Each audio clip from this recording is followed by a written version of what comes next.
Fuck it. Fuck it. Um, I'm starting early. Cause fuck it. Bam. Hello. Um,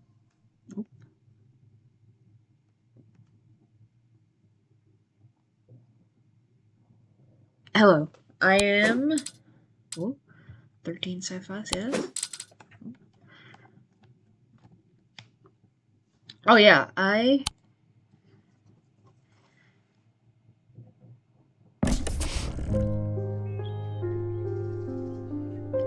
Alright. So I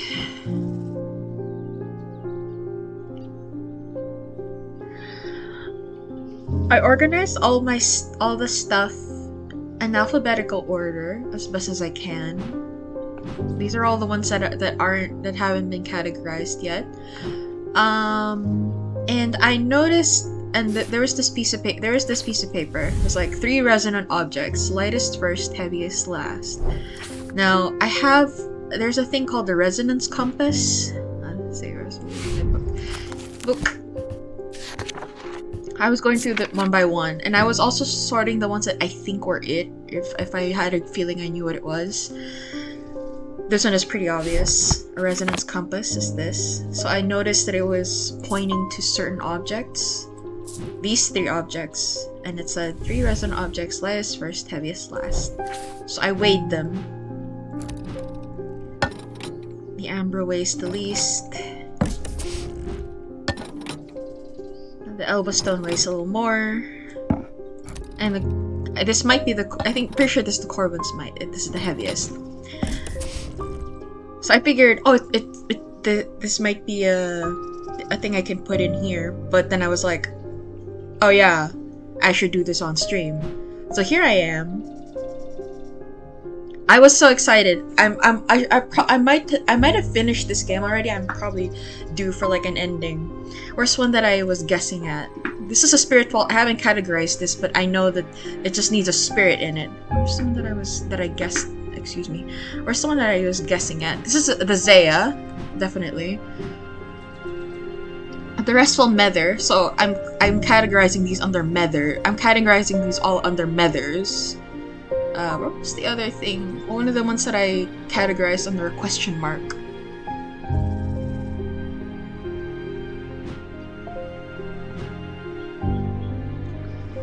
A spirit eye. I have a feeling this might be a spirit eye, but I'm not sure. Alright, hold on. I'll be back.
Alright, I'm back.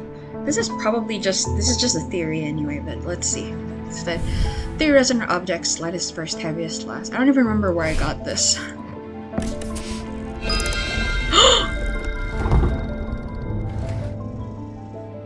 Whoa!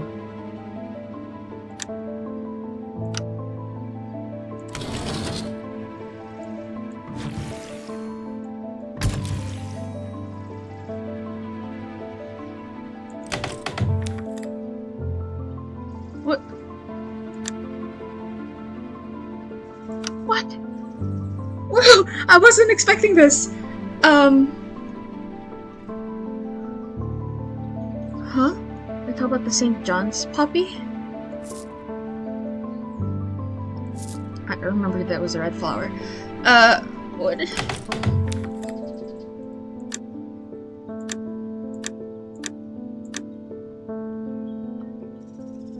Are you talking about these little dot, the little points here? Is that what you're... hold on. What? Oh, it's a little hard to approximate.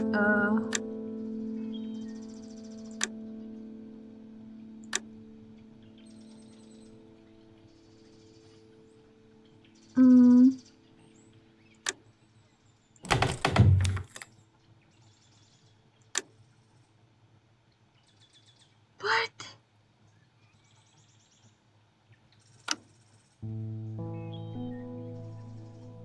Because I noticed that... Okay, they're the same no matter what?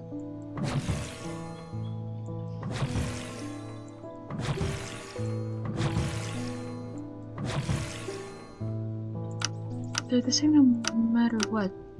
What? What?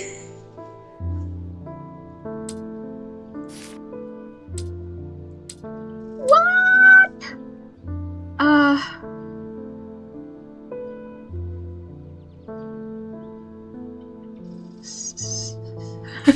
Wait, hold on.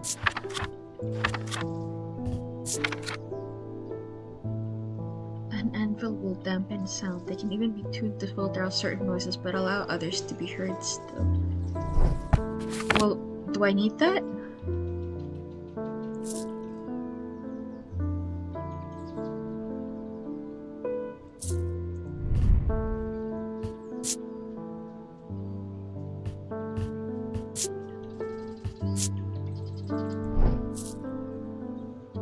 How would I even use it?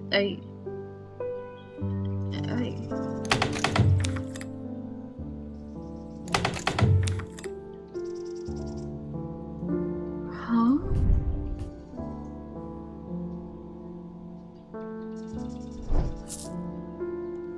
Am I on the right track? Three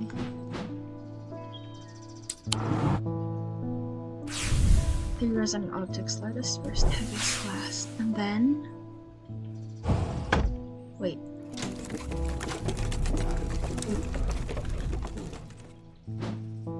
Do I need to look at the...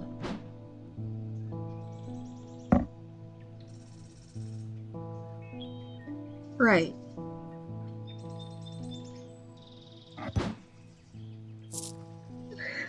What?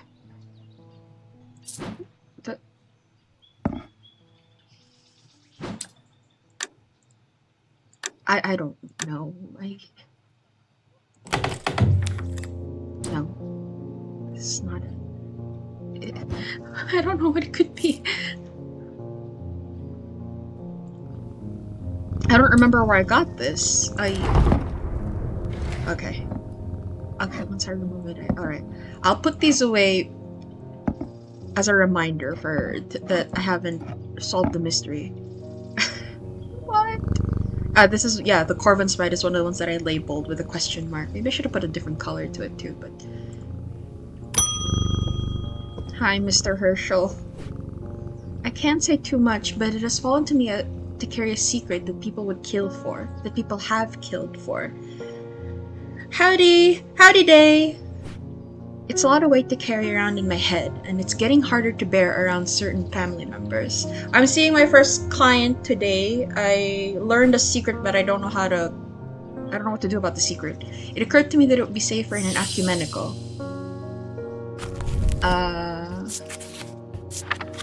An ecumenical is a receptacle commonly featuring a memento mori that acts as an aid to recollection.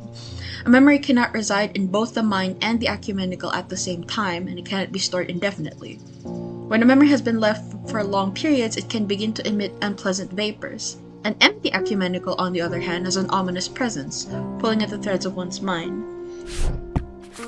You do love secrets? Well,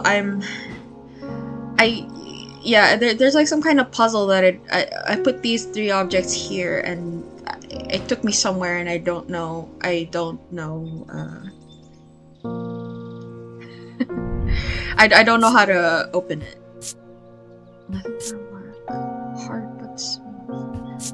This is a skull. It could be a memento mori, but is it a receptacle?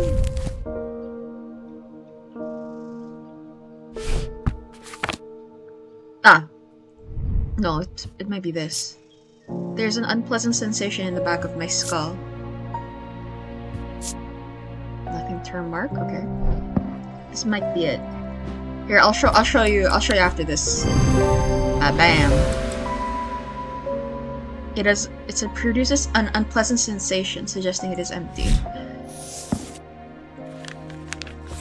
Okay. Ecumenical.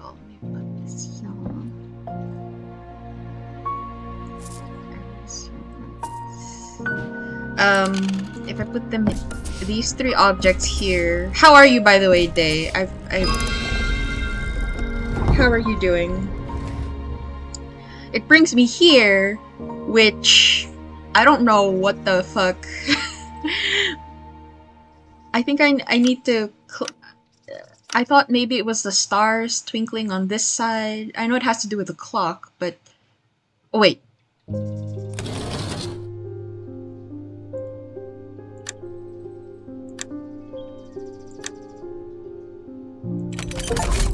There we go.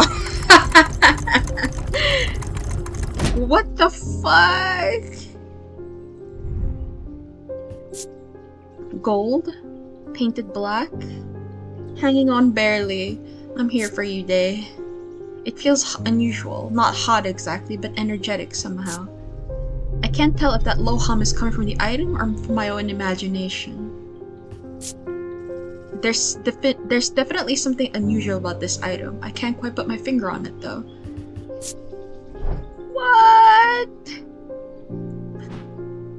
Also thank you, Day. You like looking at it again stirred my there's something, and I was like, oh yeah, when you turn this and the moon is a certain phase, the clock stops at a certain time. So thank you. Thank you for helping me jog my imagination. Appreciate it. Alright, so I'll put these back. The Ambra. Amphibian Talon. Ambra. Corvin's Might? Question mark.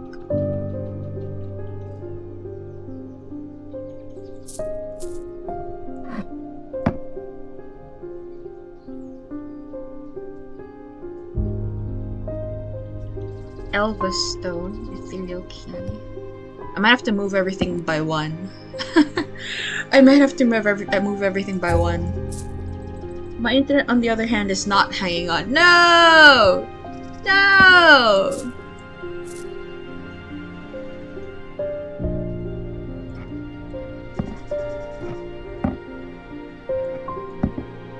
Don't you just hate when the internet doesn't hang on?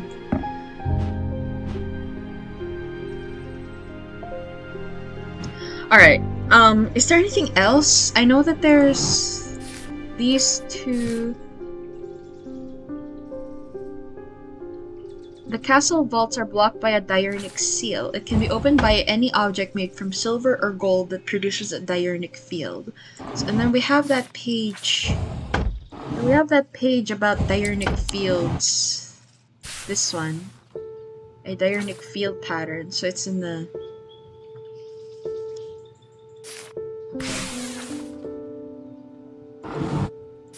blocked by any object made from silver or gold that produces a diurnic field.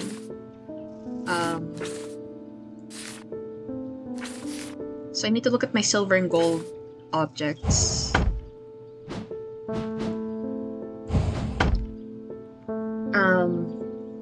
I have there. I mean, there are several. That's not it. Ethereal key. It's gold.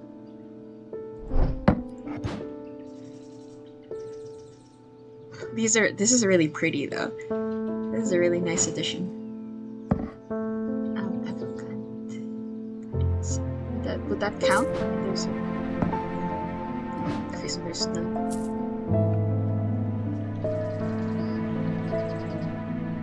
Lead heart. Midvilla. Is this gold? No, it's bronze. Gold. Oh! This produces a diurnic field, doesn't it? Moonstone Guardian? Alright.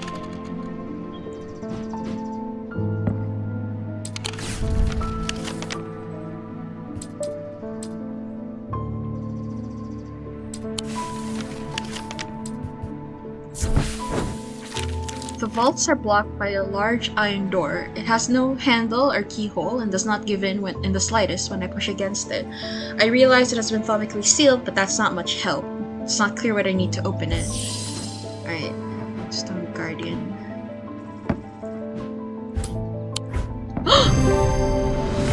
The door slides open without a sound, as though it has been kept well oiled over the years. Behind it, I find a large natural cavern that extends into the rock beneath the castle. Somewhat disappointingly, the walls are lined with racks of whiskey bottles instead of the rows of artifacts that I was picturing.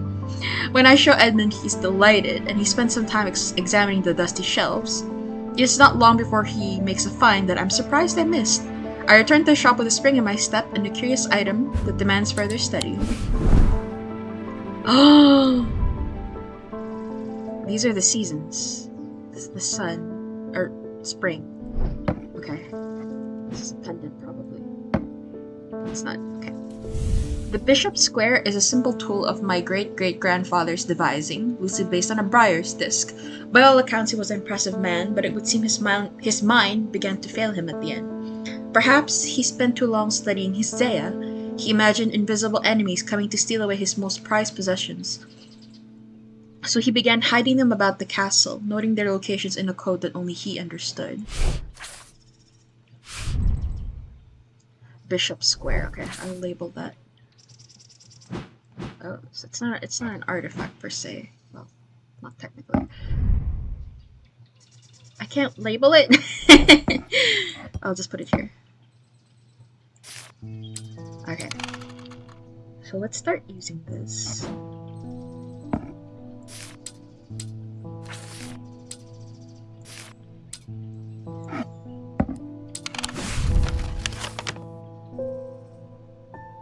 Here. So let's see.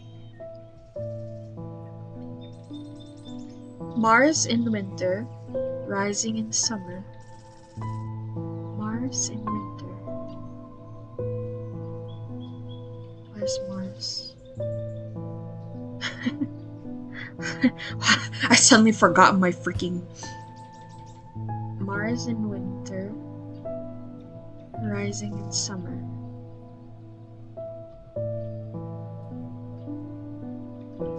Is this it?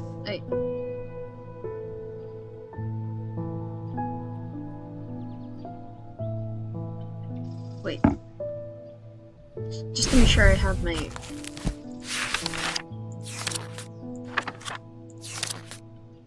Winter, right? Summer is but summer is the circumpunct. Rising in summer. Mars in winter, rising in summer. What was I thinking? I'm not going to find anything here. Oh, the smells and sounds of cooking greet me as I enter the Tassel kitchens. I feel a little foolish as I try to avoid the cook's glares, while following the clues left to me by a mad old man. What was I thinking? I'm not going to find anything here. And yet, on the exact spot where the map leads me, there is something. A floorboard that has been cut and replaced. With a little difficulty, I lift it up and feel around in the cavity below before my fingers grasp something hard. What is it? Whoa! Use the bishop's square. Whoa, this is so cool. What do the symbols on this mean?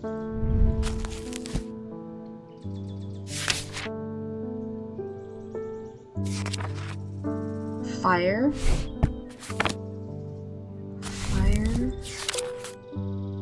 Paralysis. What was the second one? No. What's the second one? Fire, confusion?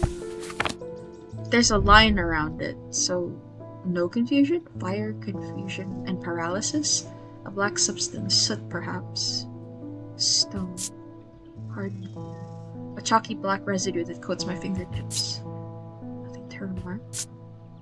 Nothing to remark. Okay. Fire. Shit, those fire.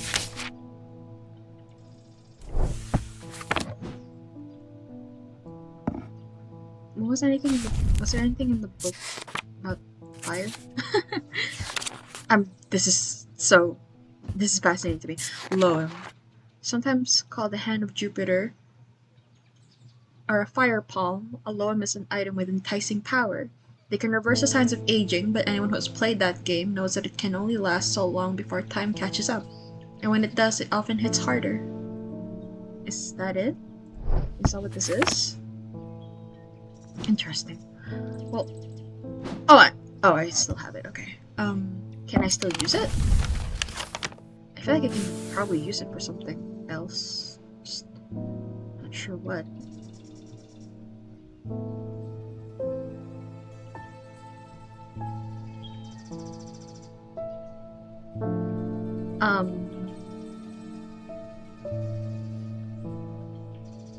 I don't know. Just a guess, I guess. Are there any other hints? Suddenly so.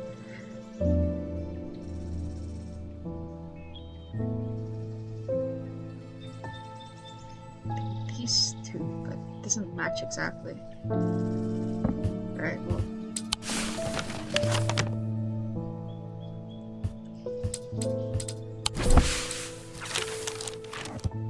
Okay. Put this here. Hi, Mr. Draper, you won't believe what I just... Lurk, bunny girls! Okay, enjoy! People are getting restless. The followers of Holgar have been marching through the streets with that crazed priest at their head. Sounds familiar, huh?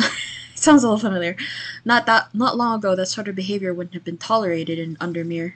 Well, when it happens twice in a matter of a few years, now there are people joining in. Yikes. In answer to your question, yes, it is possible to capture a wandering shroud. To the north of town, if you follow the little stream up through the woods, you'll come out on a hilltop that was clearly of some ancient significance. It is not uncommon to see wandering shrouds there. Be patient, be still, and they will come. Your friend Barton. Alright. The north of town, you say?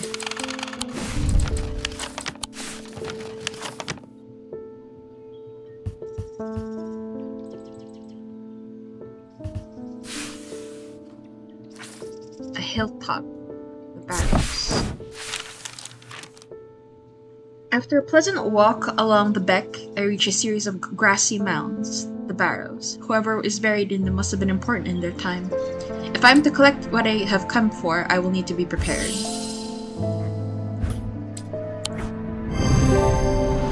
Haha! I sit and wait, quietly and patiently, not certain exactly what I'm looking for. For some time, nothing happens. And then, long after my mind has drifted towards a warm fire and a hearty supper, I notice a movement in the corner of my eye. A strange thin mist has formed near one of the barrows. It seems to produce a sort of dark light, a contradiction that my eyes have trouble perceiving clearly. The ethereal creature, for surely this is a creature of some kind, ambles towards the vault that I have left out for this purpose, and I daren't breathe as it slowly nestles itself within the receptacle. Oh, okay. Green porcelain and gold moonstone. Vibrates gently. It has a smell like a rotten egg. Alright. Well, enjoy your new home. As smelly as it is to us humans. Hi, Mr. Herschel.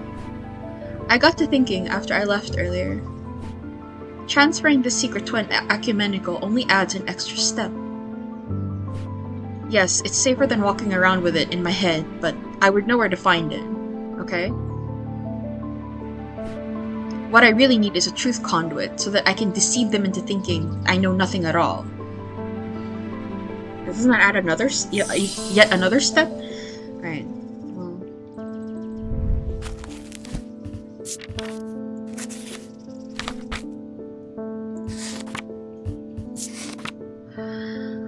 These items are used by tricksters and swindlers to distort and deceive. They do not warrant the designation of dark article that some want to apply to them, but they can be and have been used maliciously. The gentle sound they produce anchors the mind as the spell is woven, combining symbology with a deeper, more primitive power. As the spell is woven.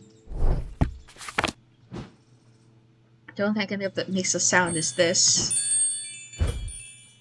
Let me examine it. Gold. Oak wood. Feels a little warmer than I would expect. Hard but smooth. Soft tinkling when it moves. Nothing to remark. The sound I can make. Tada! A symbol of deception. Yeah. Rays of nether. Okay. I needed the spirit vault for something, but hold on. Truth conduit.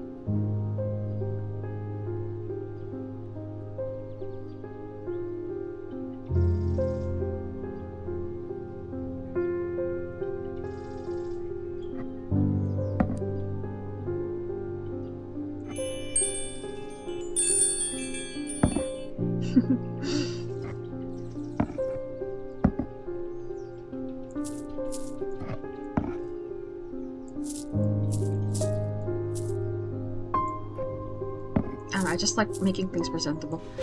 Ah!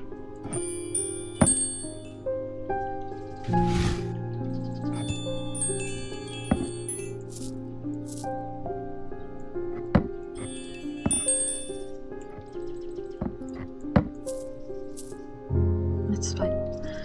Okay.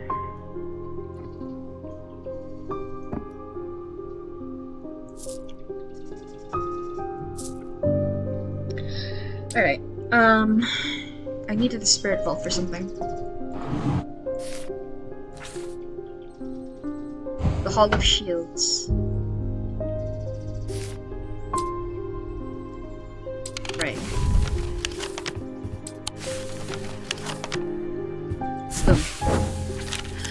As I descend further into the catacombs, a strange sensation comes over me. It is not fear, although fear is mixed in with it.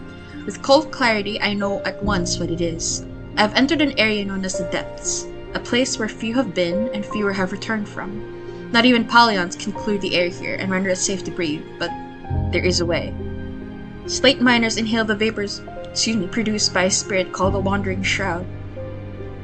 They say it invigorates their senses and stays the mind rot that would otherwise consume them. It would be dangerous to continue exploring down here without following their lead. I breathe deeply from the spirit vault, and it clears my mind. I don't care to linger too long down here, but I forge on until I reach the unmistakable Hall of Shields. A stone sarcophagus sits on a raised portion of rock in the center of the cavern. I hold the torch close to better see the inscription on the side of the tomb. It reads, "The sun's light will reveal my gift." Mystified, I cast my eye up to the walls of the cavern and search the shields for some other clue, but nothing stands out. Sun's light? No.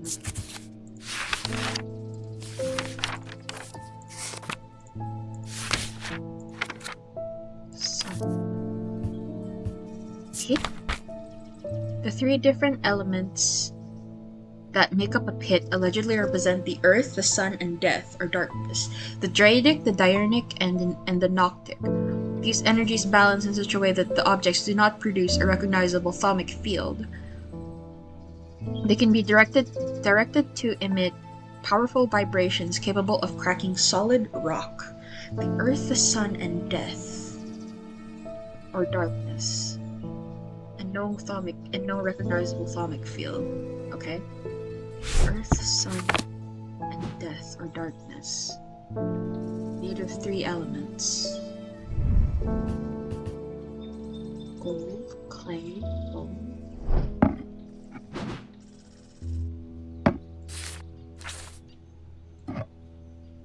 No recognizable field. Would it be this? It's made of three elements. Frick. Is it a sunbun? I also don't have a sunbun. Oh, the sun's light will reveal my gift, right? Fucking sunbun. Small and lightweight. Made of a non-precious metal housing a gemstone of light. Right. I don't know why I got stuck on that. The sunbun vanishes the darkness in an instant, half blinding my gloom-adjusted eyes and bringing summer's warmth to the cold cavern. Blinking and squinting, I notice that one of the shields in particular is glowing in the bright light. I reach up and pull the shield down to reveal a small cavity hewn into the rock behind it.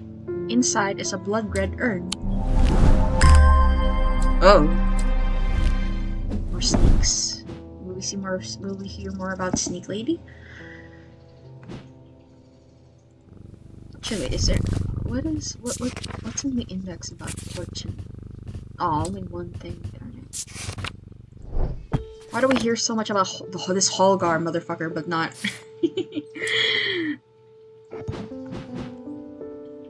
So still don't know what this is. Anything else? These are maps. Right. Hi, Miss Bennett. I have never felt more tired or more devoid of life. An apathy has settled in my bones that I do not seem able to shift. But while I still have breath in my lungs, I will not succumb without a fight. Man, depression is real. By the grace of Grey, I will find a way forward. Grace of Grey.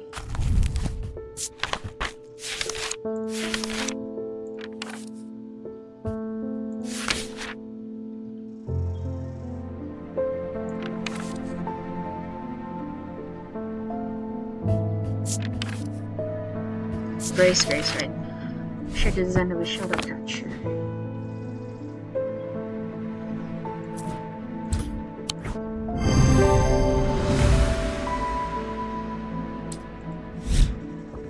Good luck. I stand in solidarity with you. Hi, Mr. Potter. I've had a tip-off about something exciting. Have you come across the so-called nameless gods? Kinda. Did you also know that the tall stones that you sometimes find in high places were once doorways of a kind? Okay. Makes sense. And here's the exciting part. An inscription has appeared on the stone that sits atop Weatherlum. This is where you come in, okay? I'm confident that a pit will open the doorway. The other option is a Babelia to read the inscription. But they say that if you read the language of the nameless gods, you become cursed, which I can't say I like the sound of. Fair. I'm leaning towards a more direct approach, but then again, that could be dangerous too. Pit, Babelia. It can crack stone. And what's a Babelia again? The meaning of the unusual markings on a Babelia is not clear. They resemble a Mentic field pattern, but the items themselves do not produce a Mentic field. They can be used to aid with translation of foreign texts, although they require some skill to make full use of. This ability does not transfer to spoken language. Man, I would love that. Pretty sure this is a pit.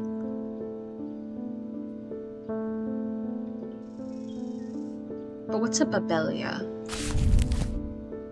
Unusual markings that resemble a Mentic field pattern.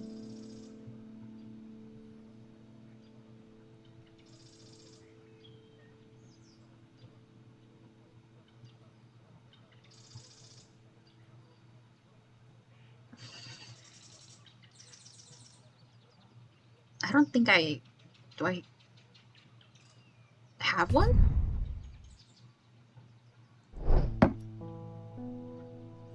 Does this count as looking like a Mentic field?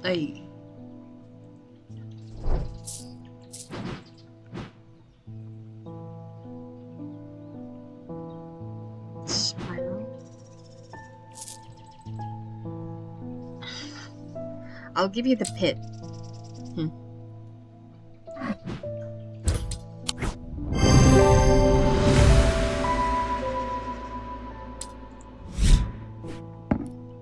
Yeah, take care. I hope this works. Here's my token of appreciation. Something for you to ponder over. What is it?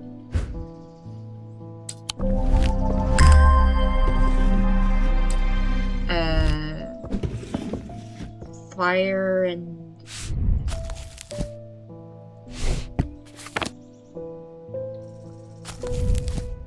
Fire and wax? Huh? Okay. Spirit, my pit. Goes here.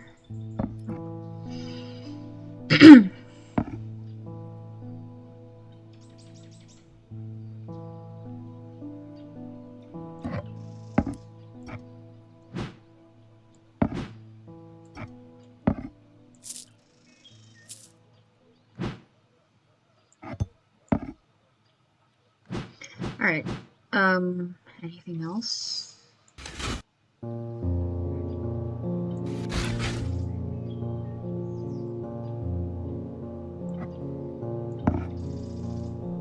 I don't even know if I would have a Babelia, because unusual markings that resemble a Mentic field pattern.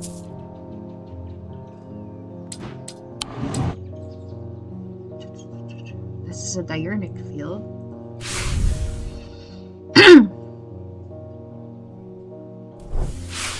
Hold on, let me look at...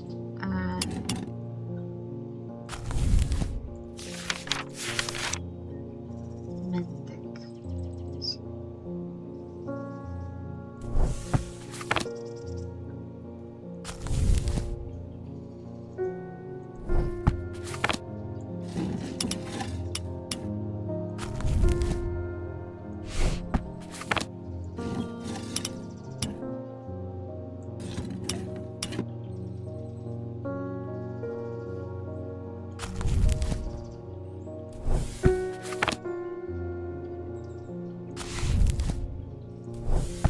So it's...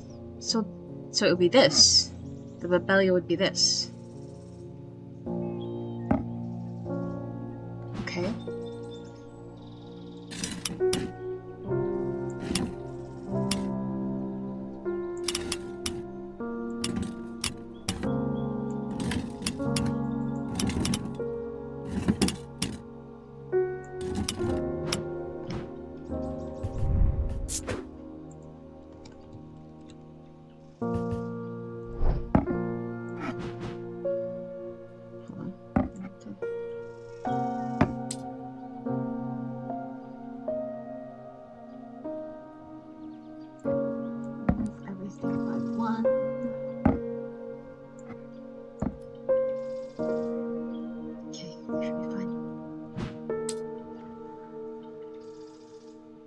Let me label the methers.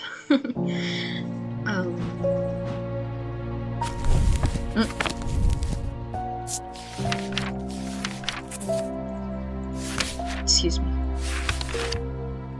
Abrasive nether, used to purge unwanted memories. As with any procedure that can alter the mind, it should be used sparingly and considerately.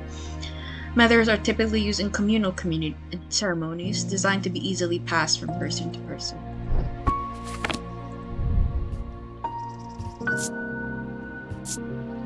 Sharp aroma, hard and somewhat rough.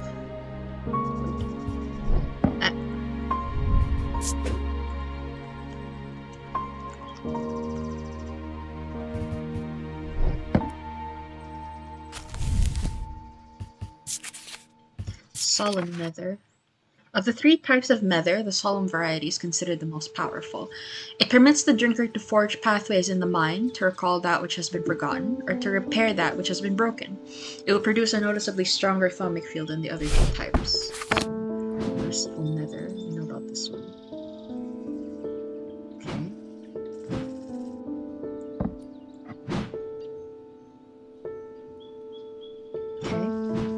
So they have the same thaumic fields.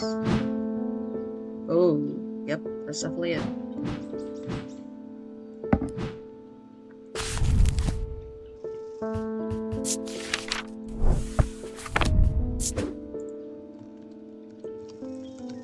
Nice. Very nice.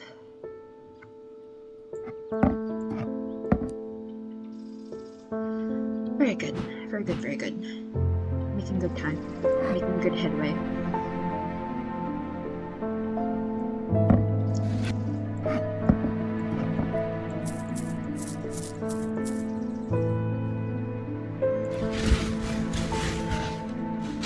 Okay.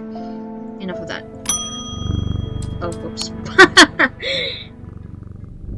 With dreams of earning his fortune long banished from his mind, the man brought the casket to a trusted friend, the curator of a museum in Undermere. Together they looked for answers.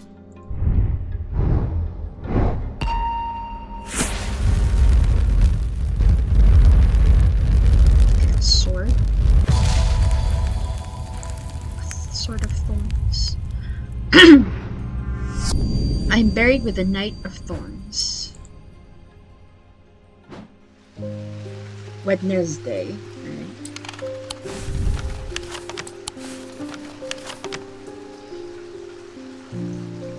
I wouldn't even have thought that he was here. Would this be him? No. Wrong. Knight of Thorns.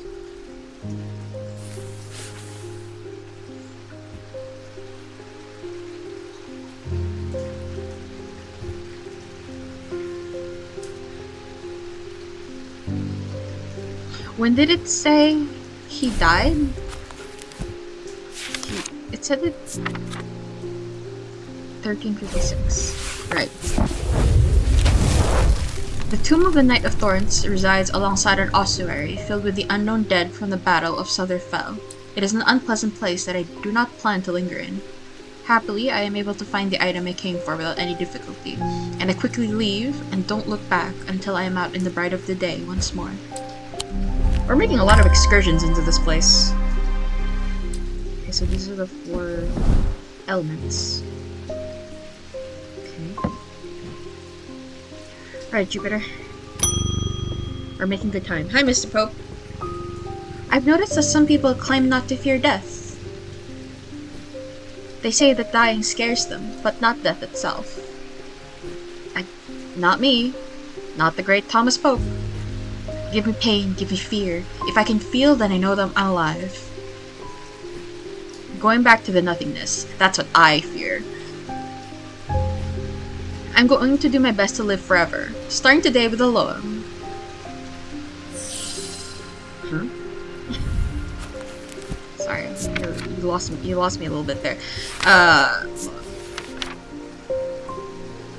fire palm. They can reverse the signs of aging, but can I refuse to help people? Can I refuse to help people? That's fire. The symbols on these on this thing are not good. Fire, confusion, and paralysis. Is this what you want, Mr. Pope? Okay. Palm of... Right.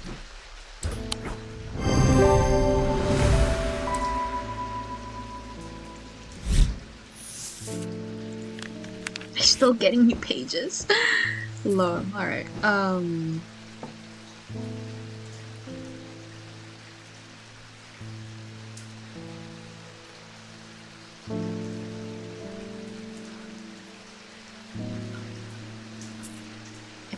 I just realized I put this in the wrong place.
Don't worry about it. Hi, Mr. Brown. I went with Mr. Potter up Weatherlam yesterday. We found the tall stone easy enough and set about our work. Mr. Potter, he told me to stand well back when you're ready, just in case. I thought it had worked at first. Oh no. The stone opened just like a door, just like Mr. Potter said it would, and he went inside, but then it slammed shut and there was a noise like thunder. Oh no. I ran up, but there was no sign of Mr. Potter, and the tall stone was a stone again, and there weren't even a crack to show where the door might be. The writing on it was gone too.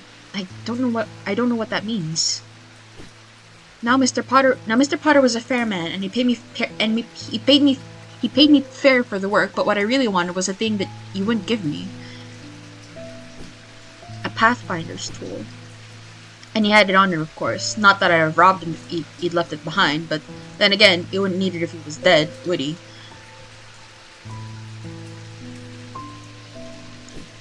Anyway, I don't know its name, but I reckon you'll know it. It had unnatural properties, like it was floating on air. Said he could use it to find his way, even in the fog. It's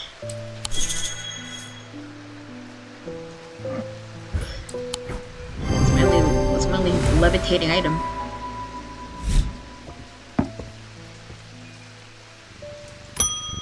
Poor Mr. Potter.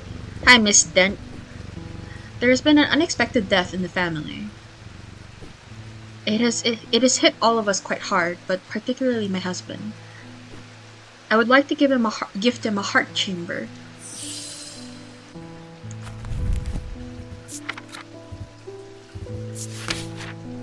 There is a vast skull in the catacombs said to be that of the beast Glencathra. Holgar's followers believe that when he slew it, he trapped its soul, along with its power, in an item known as the Wraith Chamber. Heart chambers are based on this mythical object, but they have morphed over time into a way to keep those dear to us close to heart after death. A vast skull.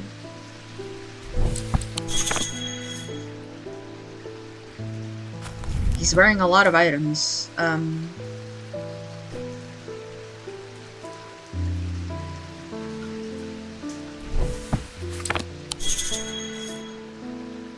Yeah. I think it's this one, but...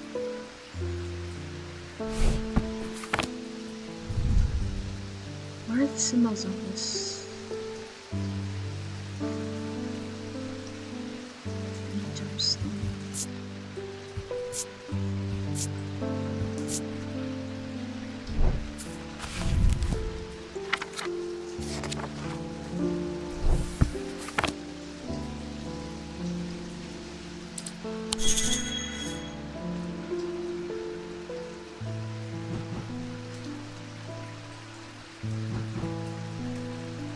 And there's this. Oh, oh, this. This, right.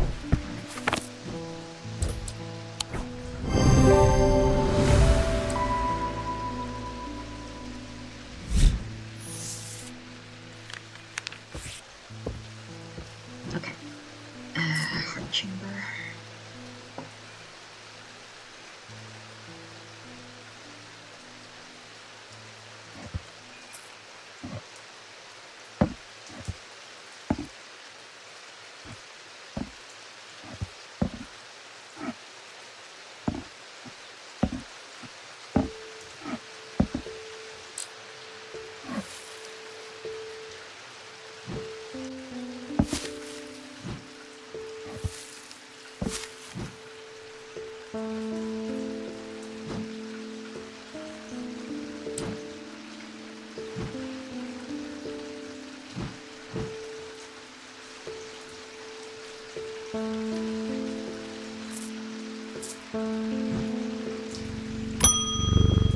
Hi, Mr. Bishop. Did you ever work out what that Bishop's Square thingy was? I suddenly remembered this note that I found some time ago, and it occurred to me that it might be related. I almost threw it away, but it intrigued me, so I held on to it. Good thing you did.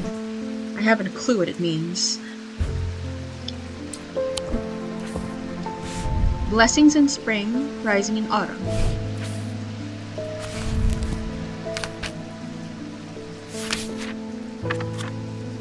Spring, I believe.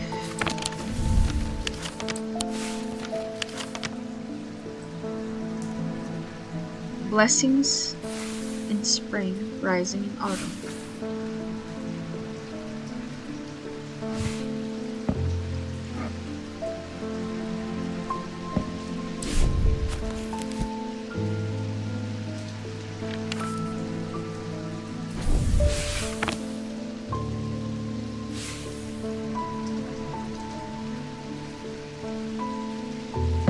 Yep, that's pretty clear. The symbols on the map lead me up the winding stair of the North Tower. The pendant has been carefully hidden, but knowing where to look means that it does not take me long, and I am soon on my way back to the shop with a new trinket to add to our growing collection. Whoa! Looks like a massager.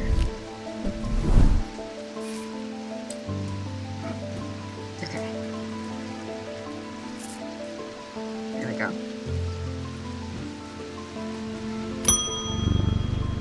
Hi, Mr. White.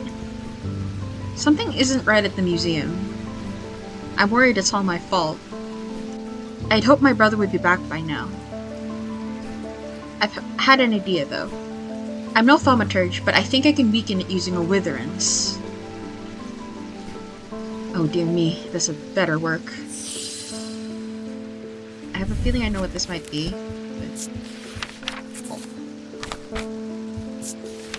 A witherance is the inverse of fortinance and is sometimes put to more malicious use. These can be crafted from stone like the fortinance, but wood is more commonly used. So fortinance enhances physical strength. This motherfucker! I notice myself becoming drained of energy as I handle this object.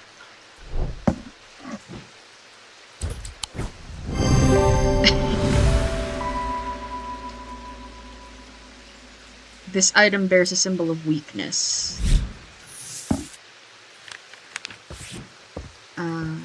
Witherance. W.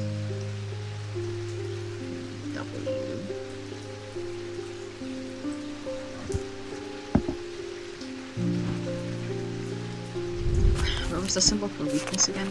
I don't remember. There's a lot of symbols, so I keep getting them.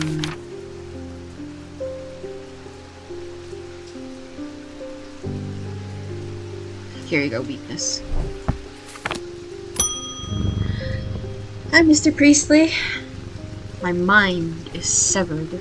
Need mither. What is this? Which one? Okay. Alright, hang tight.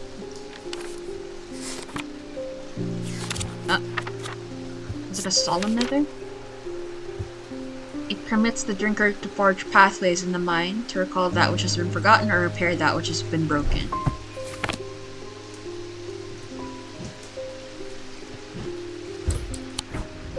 Tada! Produces a stronger thaumic field. Yes. Ha ha ha ha ha. Hope you feel better. Hi, Miss Robertson. Did you know that your sister tried to kidnap my cat? I've discovered something via the thaumic needle. The woman who tried to swim across the lake was compelled to do so by some invisible force. She was looking for something, and whatever it is, it's right here in Undermere. That would explain all the weird shit going on. That's not all. I decided to experiment with the Ambra. When I was under its spell, I heard whispers. Something was calling to me, and it left me feeling terribly afraid. This must be what's keeping my patients in their trance-like state. I've never used a Gaudian siren before, but it occurred to me that I might be able to use it to drown the whispers.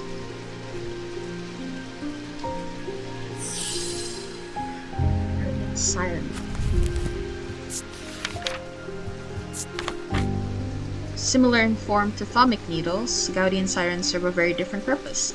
They create a strong compulsion, like a siren's call, that can be used to divert attention. So the only thing that matches what we have is this thing. Where is it? Did we already identify it as something? Oh, this is... I was the one who guessed what it was. An obelisk shaped like the thaumic needle. Attention-demanding power.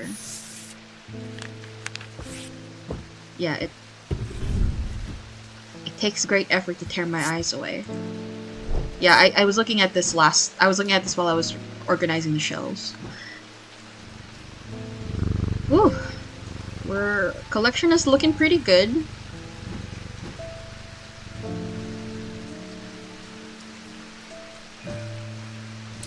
Alright, end the day. 3 more days. The curator learned that the Nalayan casket is a dark article, a class reserved for the most cursed and the most dangerous of objects. He locked it away deep within the museum's archives, along with other such artifacts that are best kept from public eyes.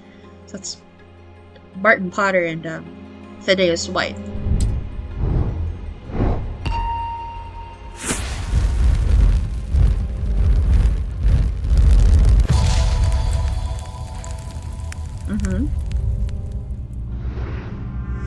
I am under the barn where the axe meets the tree. The barn?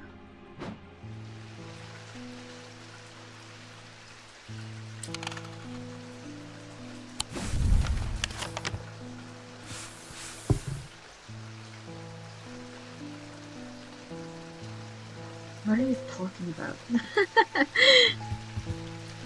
Heathwood.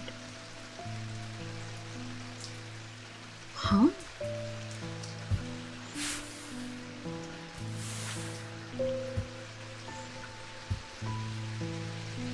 Where the axe meets the tree.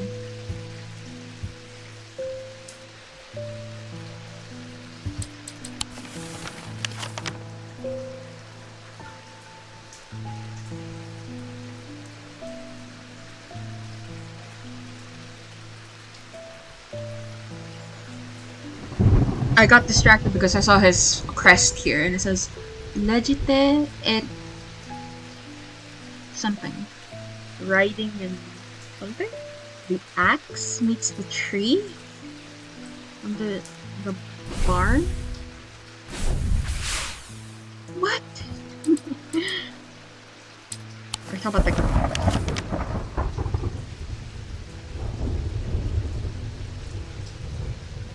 I don't know, I suddenly thought maybe it's in the catacombs, it's a clue. Barn where the axe meets the tree, but I don't think... Barn... What's a... I'm looking for something that has a barn-shaped monument or something, but...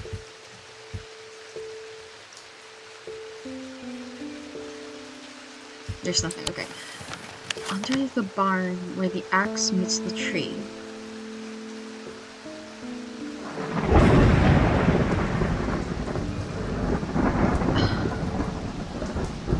Axe meets the tree. 9. Stockside Rock. Pine, because I was thinking Pine Road and Woodcutter's Lane, where they meet.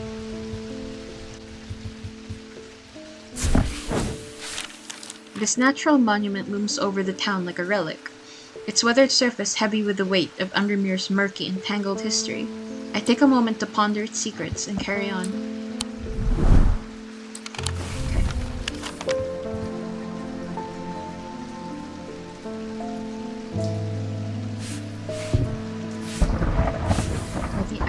Under the barn where the axe meets the tree. Under the barn?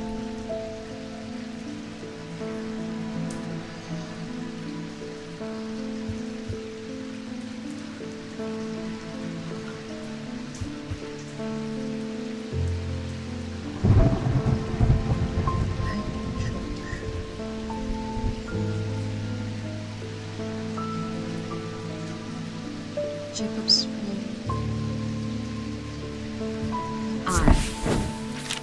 It's a strange arrangement of rocks, resembling the Stonehenge site but on a smaller scale, arranged with a purpose, though what that purpose was remains a mystery.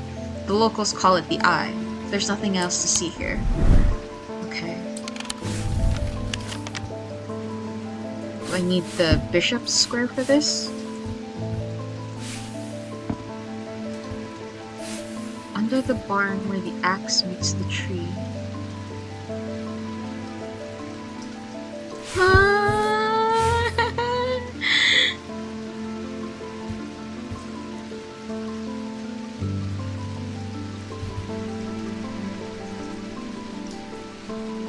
Under the barn where the axe meets the tree.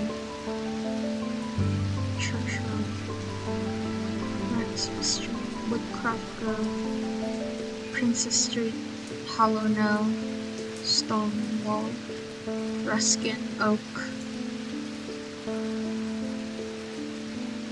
Station Road.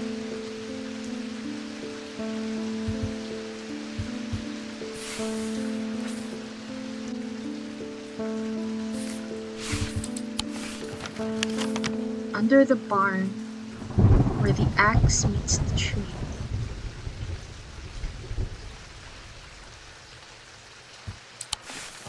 Sometimes I wonder if I'm too dumb for this game, but then I realize I remember my sibling would get really mad at me for thinking that. But sometimes I can't help but feel really dumb. Under the barn where the axe meets the tree.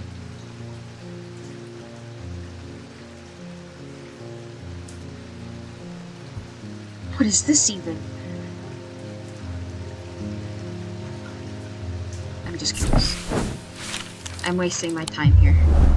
Can't possibly be wasting your time when it looks so cool. It looks so cool. Alright. Maybe I need this. Maybe. But...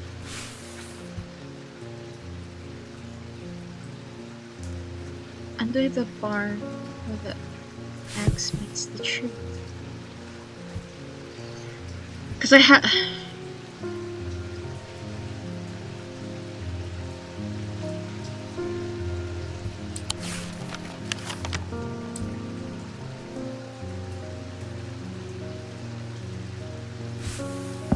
This is spring. So...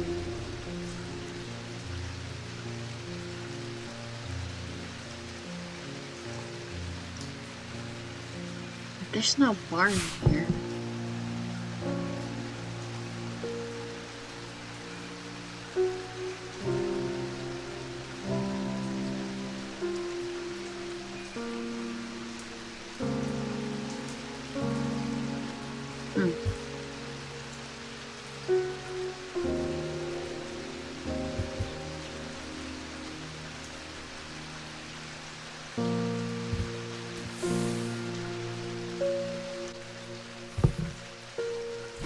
Under the barn where the axe meets the tree.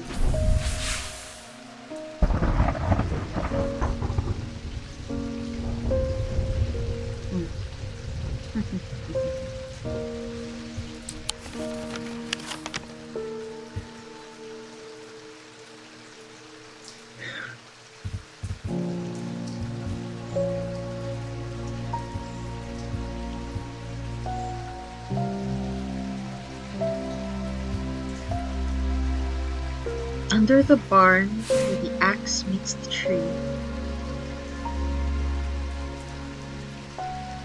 I can't think. I can't figure out what this could possibly be. I'll pass. I'll defer the question for later. This thing. Hi, Simone. Good morning. Yes, and to you too, Jupiter. I'm getting more concerned about my mother. Hearing about that poor lady who drowned frightened me. But she'll turn up. She always does. I've had another breakthrough. This time, I'm certain it's a clue that leads to another hidden part of Strange Antiquities. Okay. Thank you. From the individual, a stone for dark purposes. From the celestial, a stone of the earth. From the diurnal, a stone of death. Okay. Individual. A stone for dark purposes. No.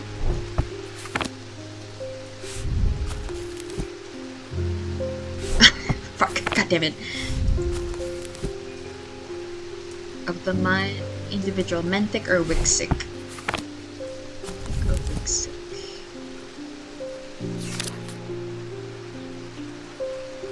Bloodstone.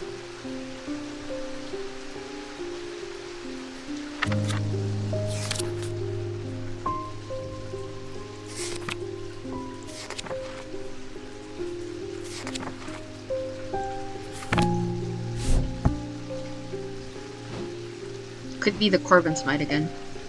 It really could. Or is it?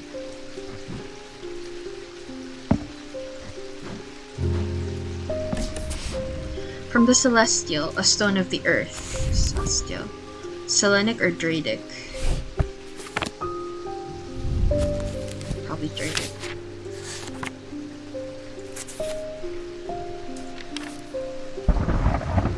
Jade.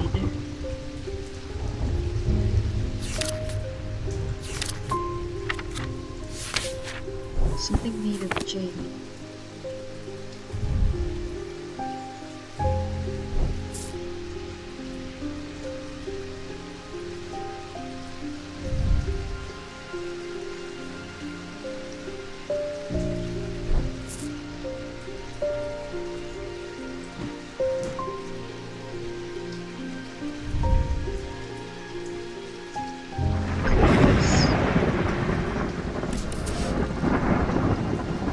From the diurnal, a stone of death. Day or night? Probably nocturne.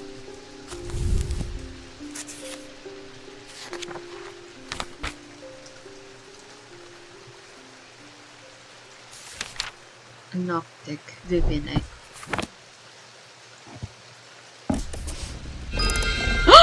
I got it right first try! Holy shit! No! Okay, I know what to do now. I know what to do now.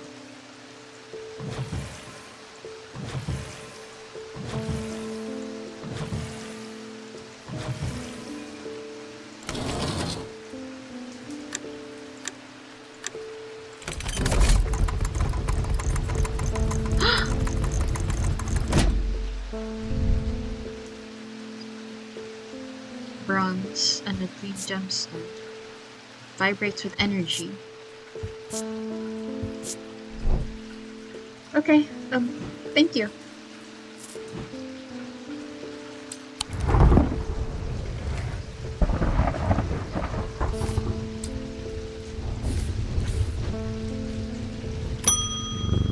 Hi, Mr. Priestley, how are you doing?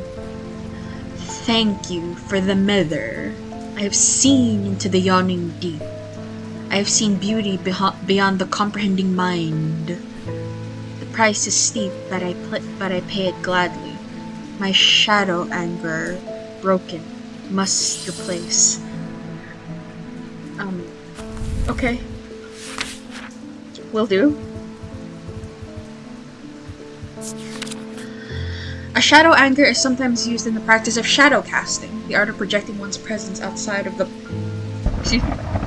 body. Without an anchor, minds have been known to become lost. Some shadow anchor designs can vary greatly.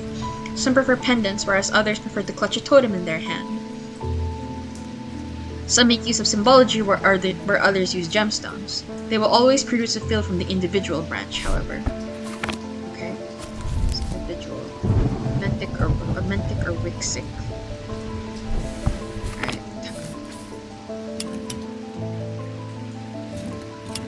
This is so cool.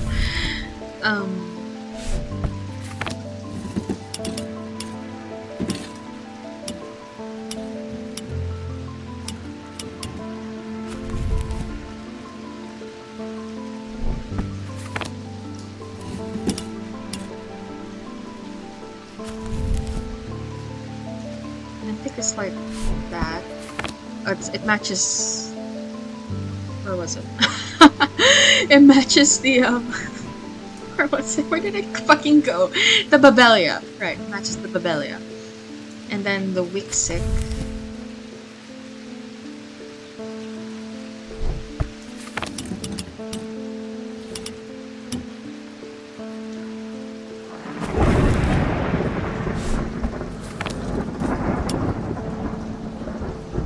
Okay, so it's like that, squiggly. From the individual branch, huh? Alright, it's no clues as to what it might look like. Shadow anchor. For the mind.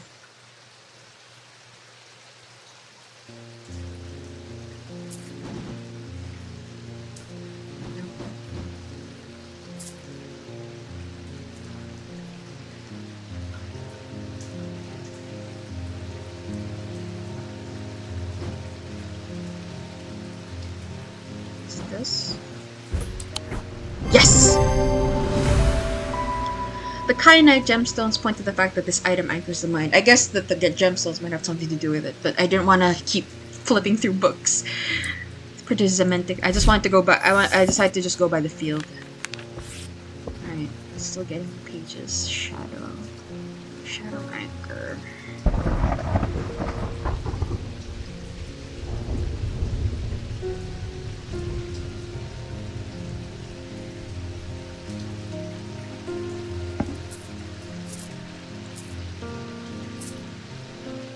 Alright. Hi! Hi, Miss Bell. You have shown yourself to be a useful ally in these wearisome times, have I? Keep one eye on the lake in the coming days. When blackened eyes seek the casket and waters turn to midnight, perform the sacrament and have faith in Holgar.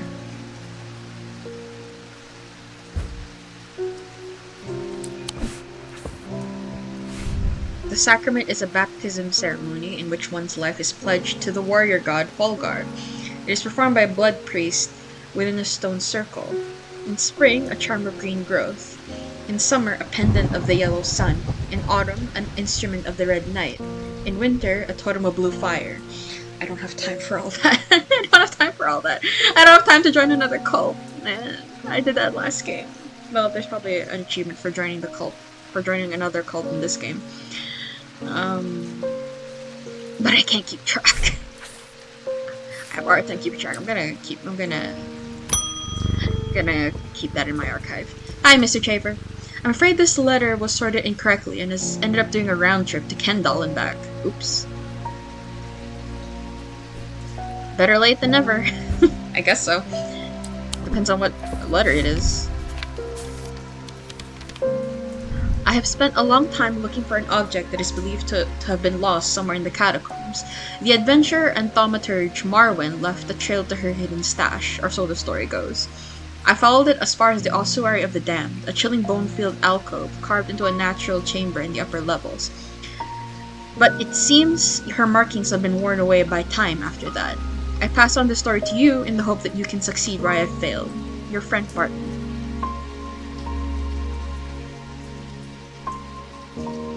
Poor Barton. Bone-filled alcove carved into a natural chamber in the upper levels.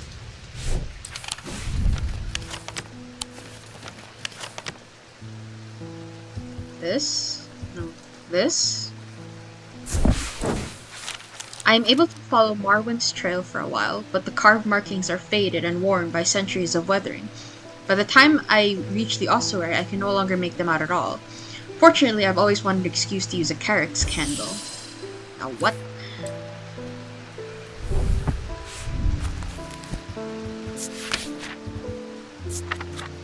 These items produce an invisible light that peels back the years, allowing a glimpse into the past. The effect is often murky and blurred, but it works passively on stationary objects. They are marked by a depiction of a candle upon their surface. Well, there was this one thing that confused me. Yes! Stalagmites retreat under the light of the candle as I hold it aloft and search the shifting rock for any signs of Marwen's trail. Suddenly I see it. An M etched into the rock, as clear as if it had been carved yesterday. I follow the trail in an excited hurry, tripping and stumbling as the candle distorts the height of the floor, until I come to its end at a small boulder. Rolling the rock to one side, I reach behind it and reclaim Marwen's lost treasure. Whoa! Are you tin? Somewhat cool. A lot of trouble for a tin pendant. Gives me goosebumps. Okay, never mind. It's probably super cursed or something. Okay, what was the thing that got identified? Carrick's candle. Into the seas. There we go.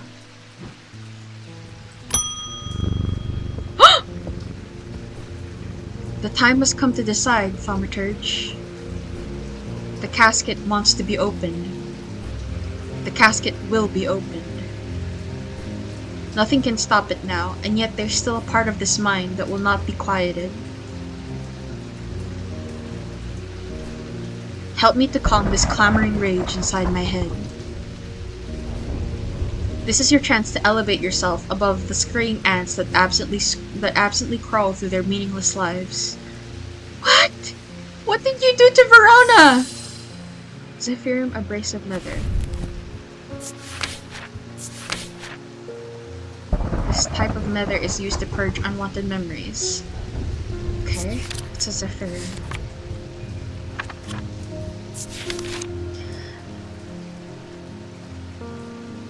These resonant objects give off a faint odor that will be familiar to any thaumaturge. It is the scent of the storm, of ozone, of power, the scent of magic. When these vapors are inhaled deeply, they can unlock deep wells of anger and channel them into a powerful maelstrom. This is the power of the west wind.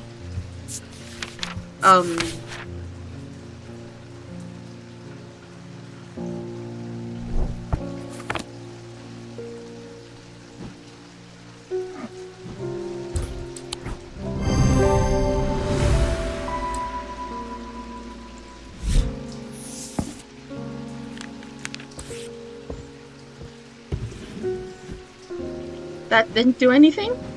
Right away? No? That was- she just leaves? And I'm just supposed to just deal with that? Okay. Okay. And I still haven't found this.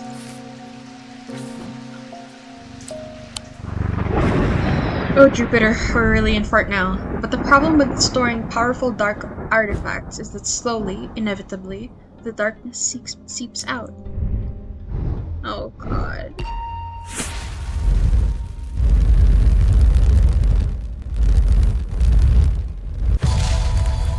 What is this? Yarn?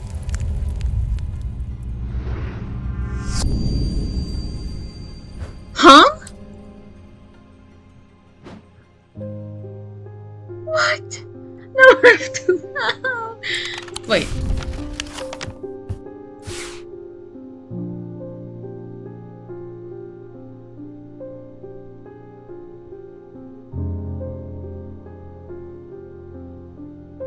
I'm so confused.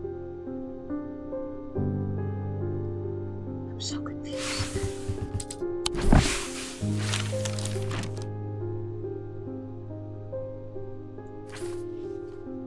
Jupiter, do you know what to do with this, Jupiter? Jupiter, do you know what to do with this, Jupiter? I think...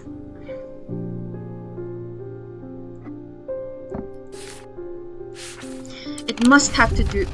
what I'm thinking is it might have to... The line is definitely deliberate, so I think it has to do with the lines of the streets or something. But I can't figure out.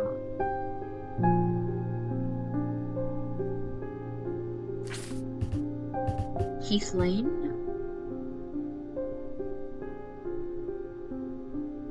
No, that's not exactly it.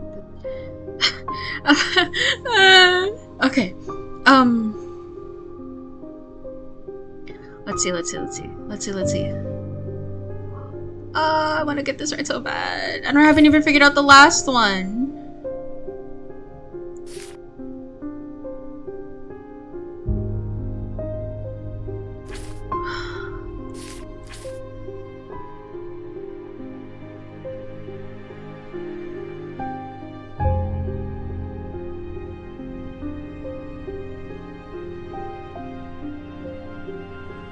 At least that's what I think it might be, because the line it seems so deliberate. I can't...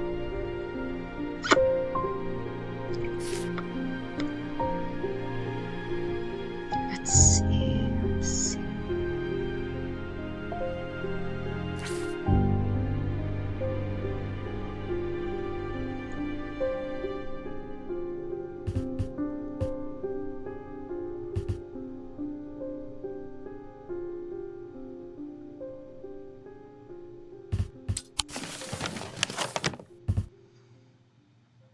No, not here.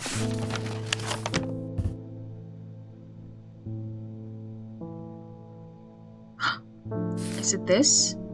Is it this? It starts here, and then it curves here, and then... Yeah? Yeah?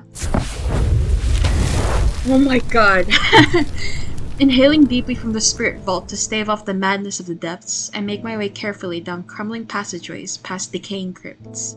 Placed carelessly on top of a tomb is a collection of clay pots. Some lie in pieces, but most are whole. At first, the collection seems unremarkable, but one in particular stands out, and I take it back up to the surface to take a closer look. Cool. It's a symbol for...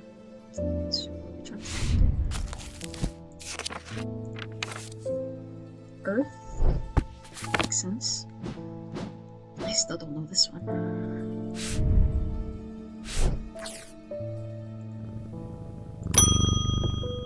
Hi, Miss Lancaster, how are you? Someone very dear to me has fallen ill. I would like a Nephroquant. Do not be concerned, dear. I have used one before and know what I'm doing.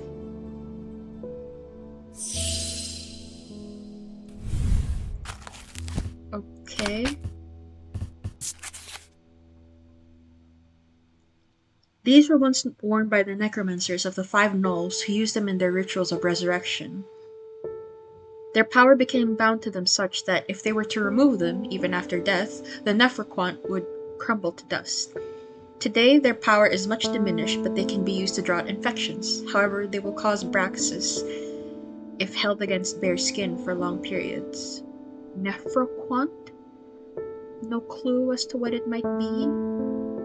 Eh? Braxis. What causes Braxis? Characterized by necrosis of the flesh. The afflicted will feel no pain, but the scarring has no cure.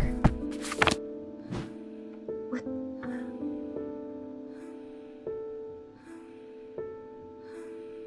This is good music. Worn by the necromancers of the five realms. If they were to remove them after death,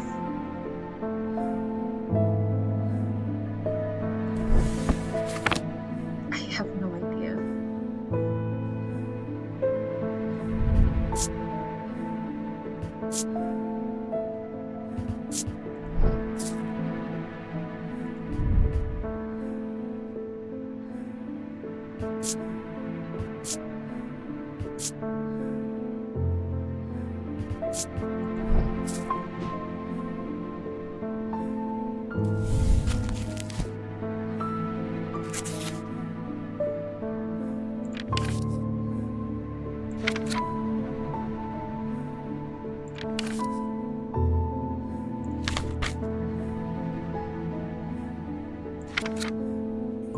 It might be Onyx. This is good music.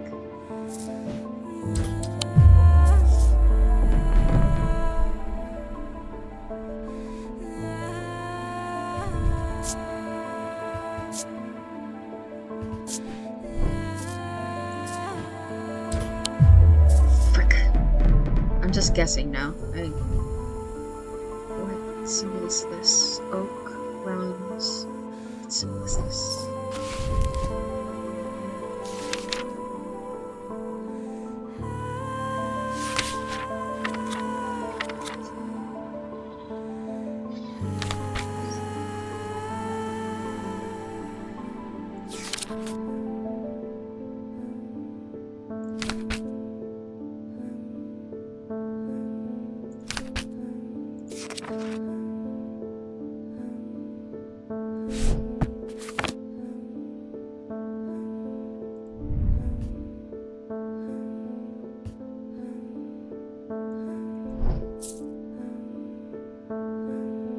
Is this malachite?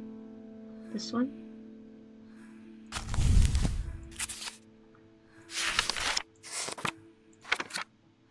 Yeah, there's some.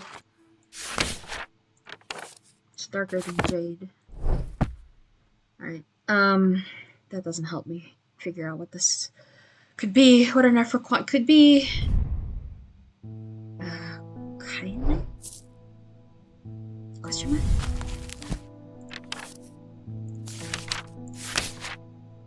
Mentic, an anchor between body and mind. Could this be it?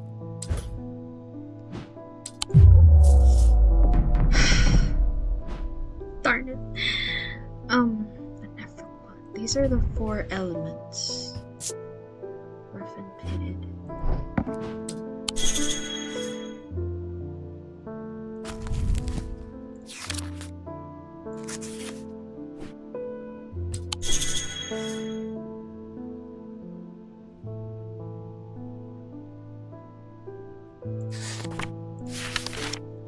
Calm, confusion, death, deception, fear, foresight, fortune, hypnosis, insanity, lack, violence, strength.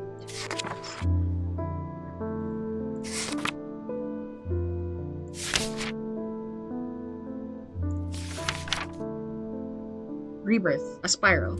Oh! Oh.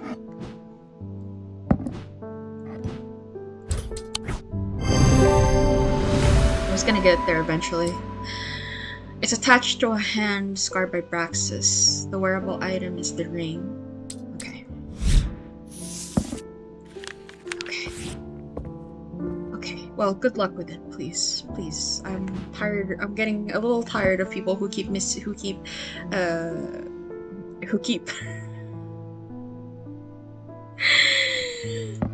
who keep misusing artifacts.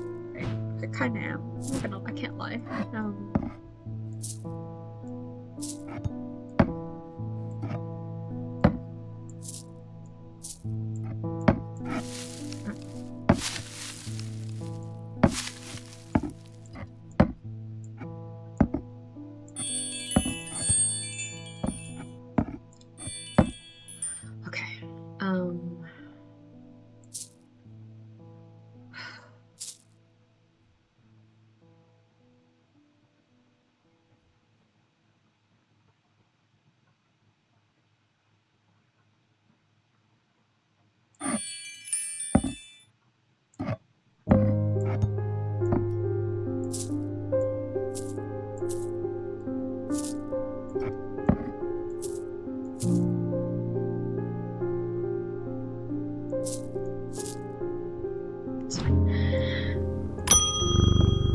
Hi, Mr. Underhill.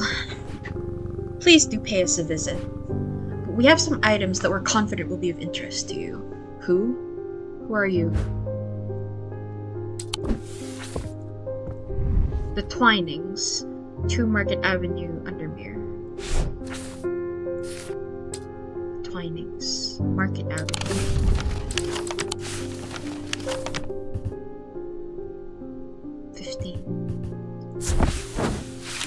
The man who dropped off his car introduced himself as the owner of the Twinings, an unusual sprawling series of grotto-like rooms filled with handcrafted carpentry, ironmongery, and pottery. He leads me past wooden chairs and strange iron contraptions to a room unlike the others. This one is filled with small trinkets, ornaments, and jars of various sizes, containing ominous-looking liquids and organic materials. I know it might not look like much, but there are items of value among the junk here, says the man. Take your time and let me know if you find anything interesting. 2 hours later, I have indeed unearthed something very interesting that I'm keen to take back to the shop for further investigation. Whoa! You are ominous. I am leaving the Twinings with my haul when a man shouts at me from across the street.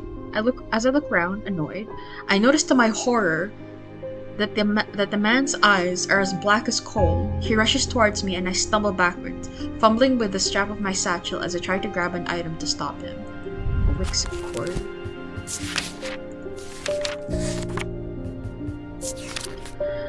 Despite the name, these simple-looking items do not produce a Wixit field. They belong to the diurnal branch. They cause a freezing effect in the body, earning them the nickname Medusa Stones. Fortunately, this effect is not permanent. Freezing effect in the body. Simple-looking.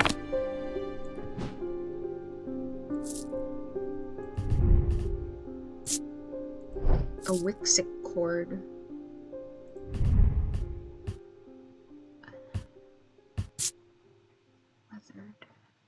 Engraved symbol.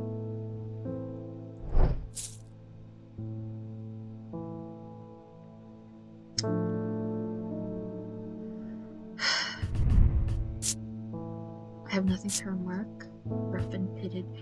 Oh.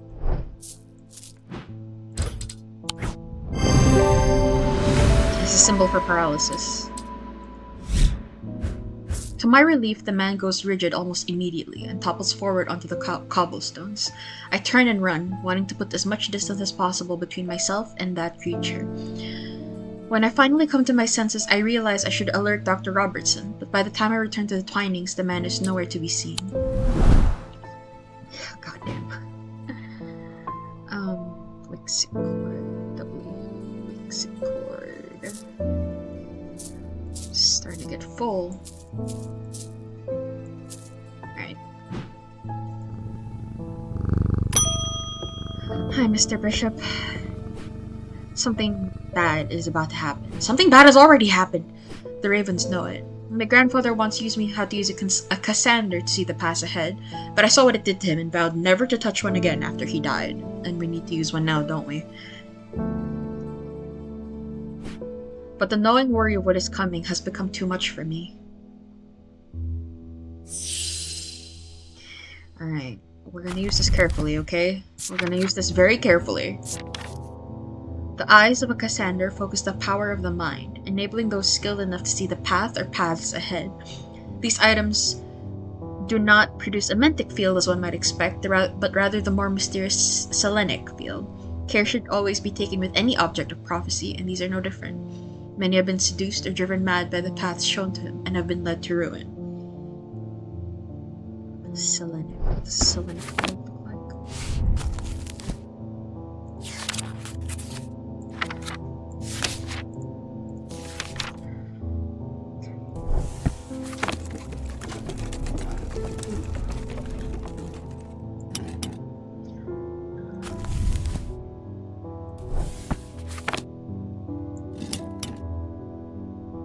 It's like a sideways DNA helix. Okay.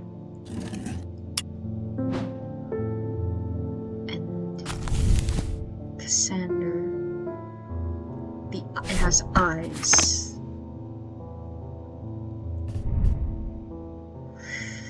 The Vivianite and the Bloodstone, huh? With tainted green. It causes me to reflect on my own mortality. Okay, no, not that then. The eyes. Okay. There's definitely something unusual about this item. It's a dire no field.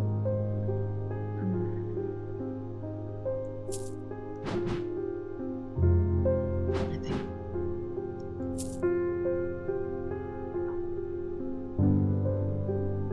Cassandra?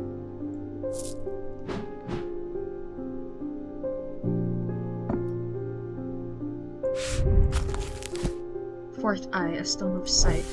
Alright, gotcha. Well, be careful with it. The item features 2 malachite gemstones, stones of sight, or eyes. It produces a selenic field. Alright.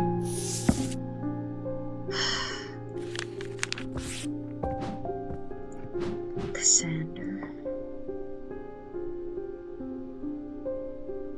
R.S.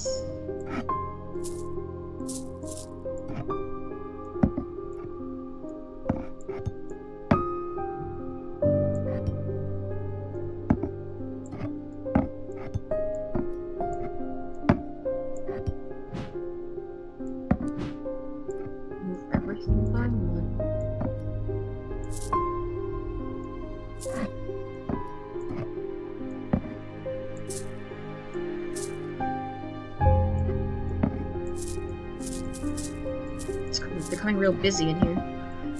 Alright. Surely these are all the objects I'm gonna get. Hi, Mr. Ames. There always seems to be something going on in Undermere. I think you were in the last game. The sooner I can get this sorted and be on my way, the better.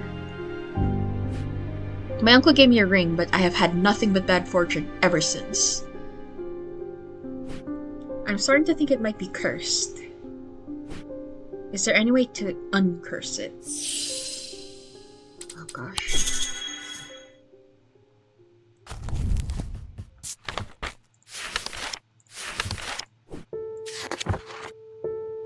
Classic Purifier.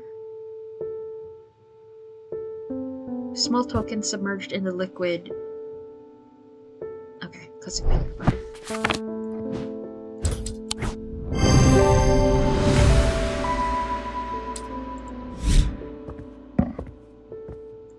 Good luck with a cursed ring. Hi, Miss Hawthorne. I have been researching ancient customs, particularly those relating to thaumaturgy, and I'm fascinated by the use of objects in ritual ceremonies. Alright, tell me more. If you were able to get your hands on a gris, I would be very interested in studying it further. I might have one, but I'm not sure.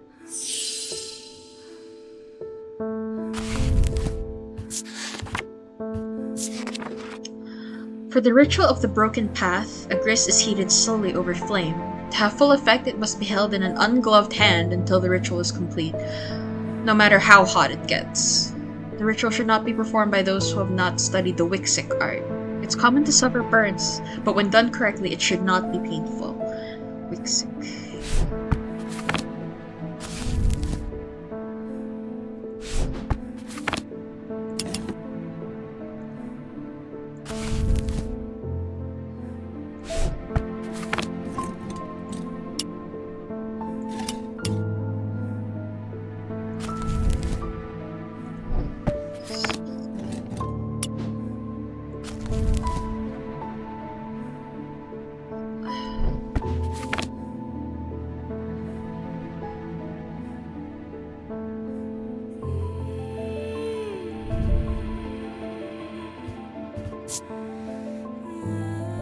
Wasn't there something that said it was...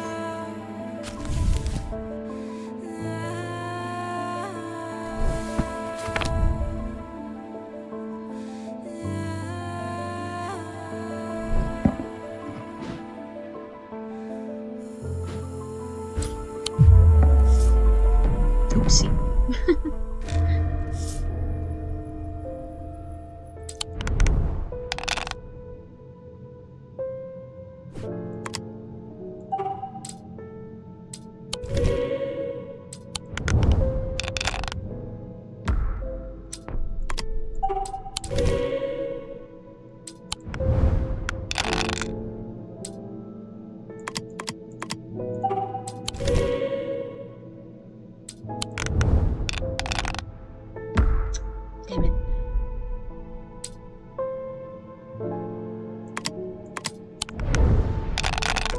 Damn it.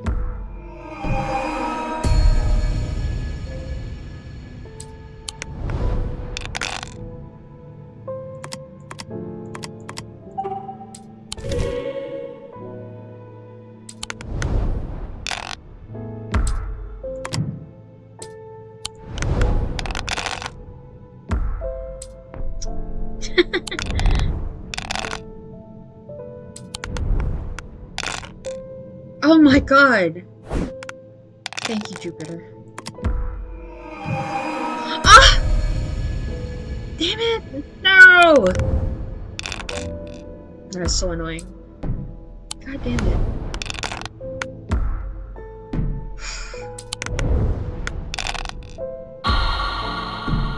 My fucking god, dude. Alright.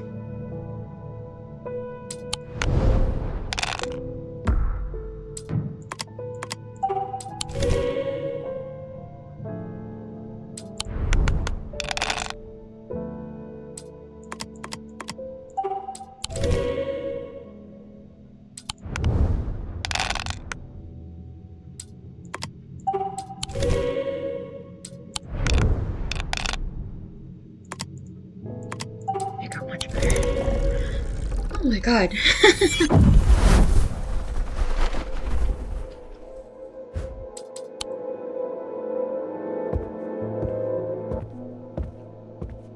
What were you looking for again? A gris? No matter how hot it gets. The Wixic. And it had the...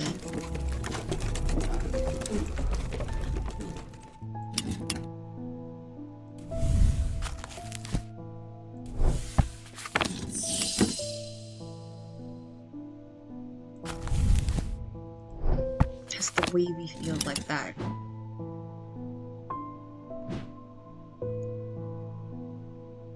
A gris.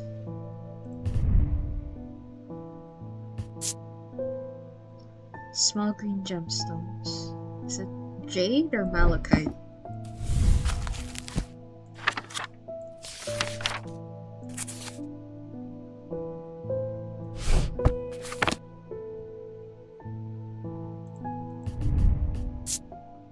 Warm and smooth. Raised detailing. I find it unsettling. The eyes seem to pierce my soul. Broken path. Using Palin. Worship the ancient nameless gods, communing with them via the broken path. Okay. Here's...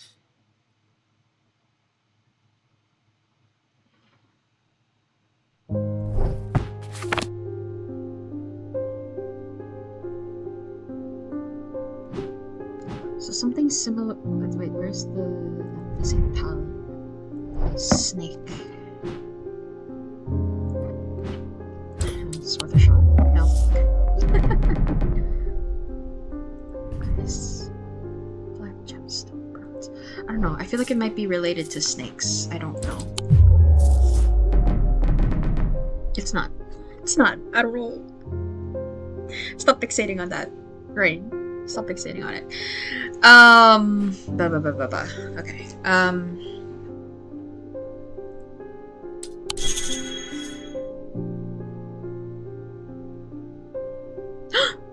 Oh! Soot. Right. God damn.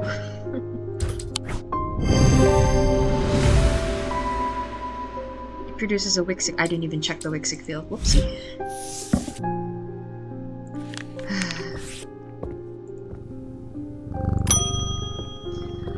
Hi, Mr. Morris.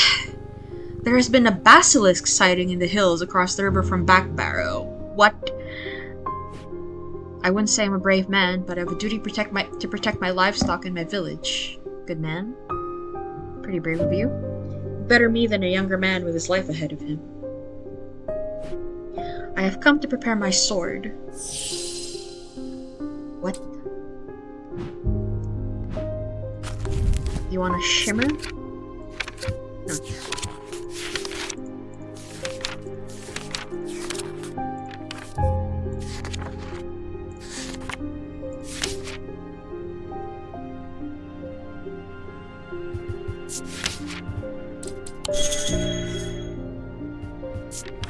I didn't even say a word. Made from basilisk scales, they permit the user to withstand fire and flame and remain unharmed. Oh, see, I think folium. A blade is drawn across the face of a folium 6 times during the ritual of the Hand of Prior. Darer huntsmen and those wanting to prove themselves perform this ritual before seeking out the basilisk, as a folium blade is the only known way to pierce its thick armor. Folium 6 times. Across the face of a folium 6 times. Huh? The face?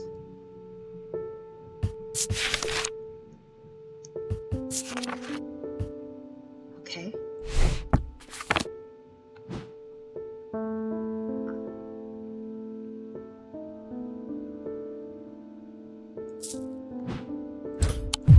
No.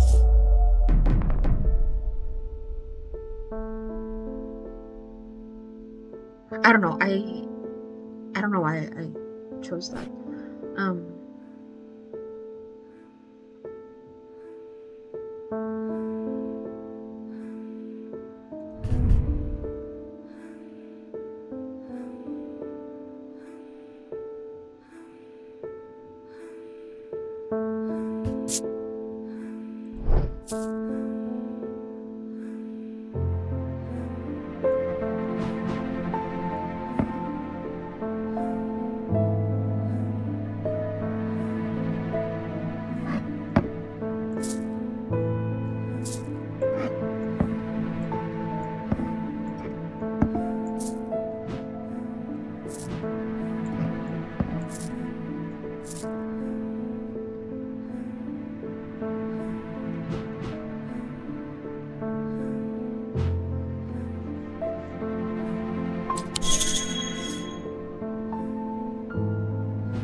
Gives me goosebumps.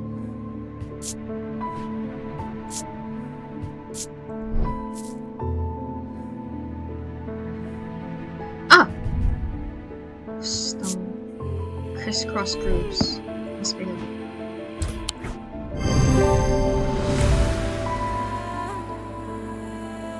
folium. Thank you. I don't know why I said thank you to him.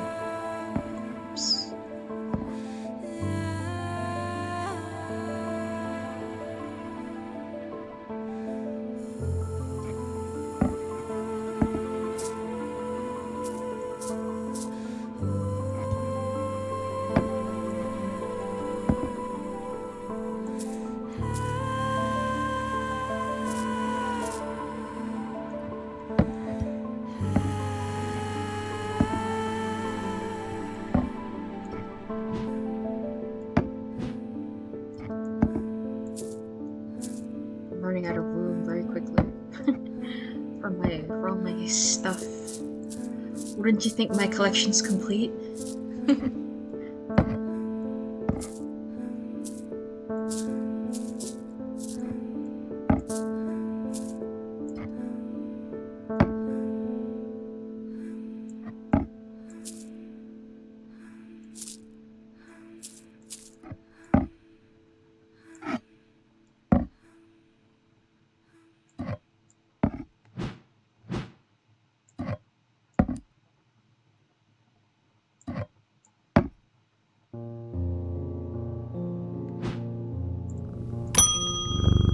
Hi, Miss Robertson.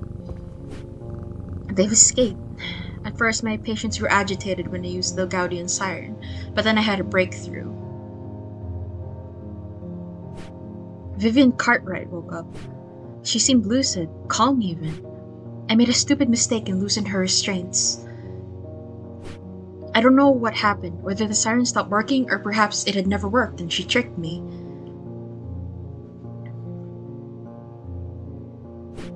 But almost immediately she changed back and turned violent. But before I knew it, she had managed to free the others. We tried to stop them, but they fought their way out of the hospital. Oh god. I have no idea where they've gone. Okay. Well, Jupiter, we're really in for it now. Almost imperceptibly, the casket began to absorb the crepuscular power that it leached into the stone and the earth of its lightless tomb. Right?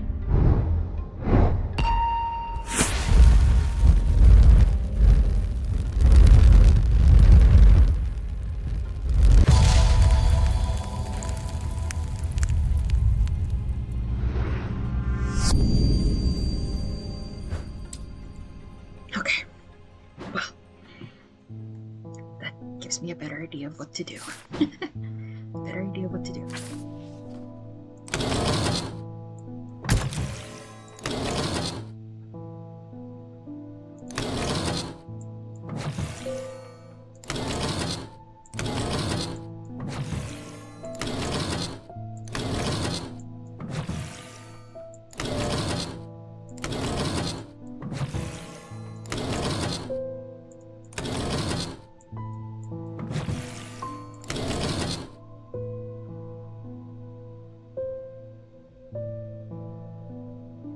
Yeah? And? A half moon. Clock puzzles? Yeah, this card says, this card, oh, it's probably the catacombs with the half moon. Because when I pull the pendulum, the phase of the moon changes and the clock hands stop in a particular way. So I think I have to go to the catacombs and find something with a half moon, I think. Because there are a bunch with moon. There are a bunch with moon symbols on them. 12:23. How are bunny girls, by the way, Day? How are the bunny girls? How are they doing? Oh, here it is. Yes. The air is stifling in the darkness, and the claustrophobia of the tunnels almost overwhelms me, but I press on. I remind myself that there are few who venture down here, which means the chances of an interesting find are higher. It doesn't take long for my search to bear fruit. What the hell is that? What the... Bunny girls have brought a motorcycle into the casino. Oh my goodness. What a wild summer.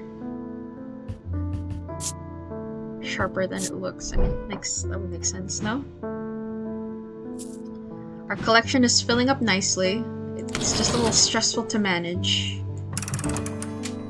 with all the puzzles.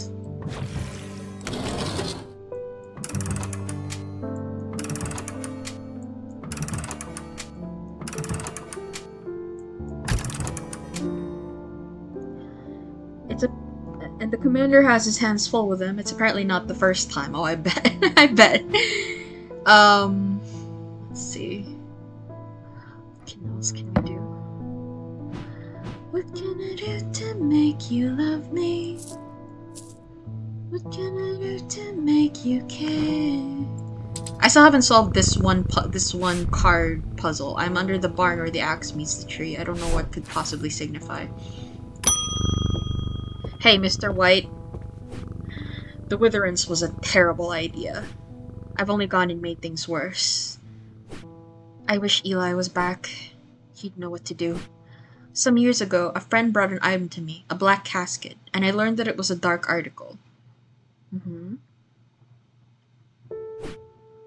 I should have brought it to Eli right then and there, but I knew he would want to destroy it. I'm a collector of things. It seemed too important to allow it to be destroyed, but I see how naive that was now. This casket is far more dangerous than anything I've come across before. And now I hear they are looking for it with their black eyes. Please tell me what you know about them. Either I need to keep them out of the museum or bring the casket here to Strange Antiquities and hide it in one of its secret places.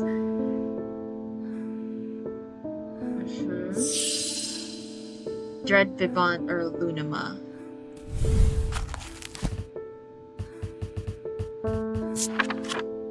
A Dread Vivant is the only way to handle some of the more dangerous artifacts. It can siphon power away from oneself for a time.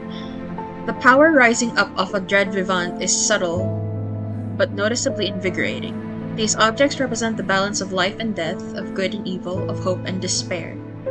What's the other one? Lunima? A Lunima, also called a moon pool or heart of tranquility, harnesses the power of the elements to create an aura of unease that can be used to keep people away from places they are not welcome. There is a superstition among thaumaturges that says a Lunima should not be used when the moon is full. It's not known where this idea came from. Sounds like the Dread Vivant sounds like a safer bet. Balance of life and death. Must be this one?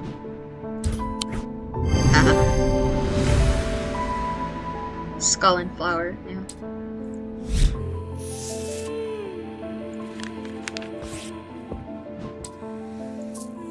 Okay, let's hope I made the right decision.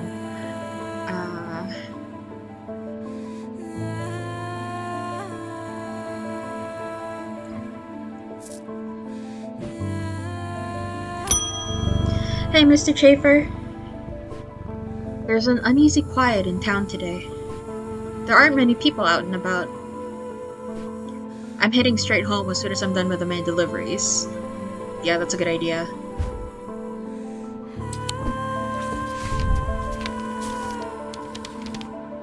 I have recently come into the possession of a number of texts on the subject of arcane artifacts.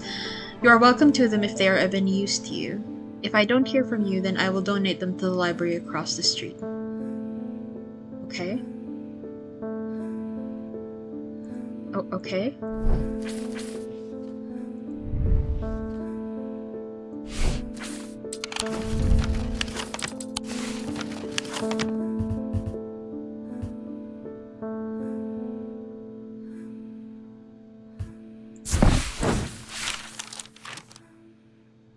The Wordsworth Library is a quiet haven of books and knowledge, its shelves well stocked and well kept, a place where time slows with every turn of a page.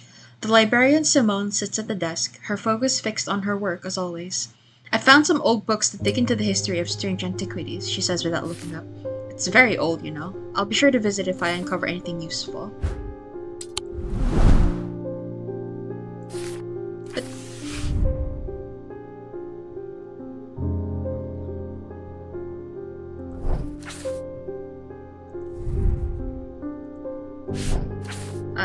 Okay.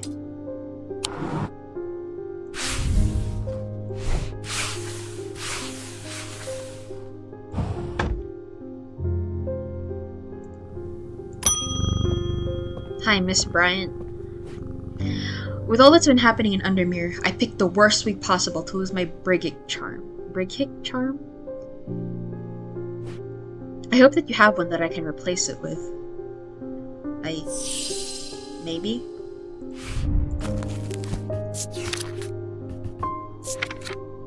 A powerful item that offers hope in times of worry, protection in times of darkness, and wisdom in times of uncertainty. It wields the power of the maiden, the mother, and the crone, the Wiccan triple goddess. Okay. Probably this one. I have nothing to remark. Smooth. Ta-da!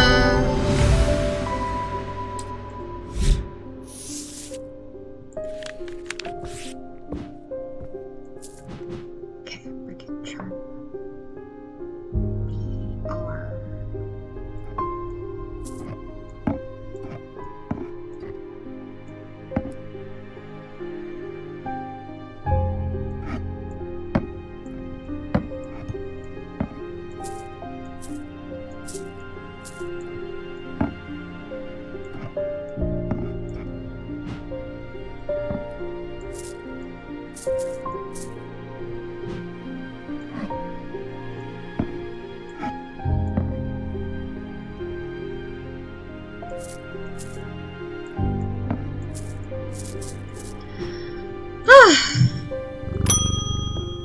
Hi, Mr. White, you're back. I'm sorry, I did not intend to be away for so long. I trust the shop has not been too much trouble to look after in my absence. No, look, the collection is thriving, my man. I've learned a lot from my time in Oxford. There is a powerful dark article here in Undermere called the Nalayan Casket. Nalayan? And now you're telling me that my foolish half-wit of a brother has had it in his museum this whole time. Yeah. I know how to destroy it, but it's not going to be easy. Whatever happens, it must not be opened. We will need to create a Pillar of Kalaris. From what I gather, such a feat has not been attempted in over 500 years. Great. I just hope there's enough time to prepare. I'm afraid I can't stay, but I'll be back as soon as I can. Tofu and I having a conversation on the scientific workings of Omegas to this music is so funny.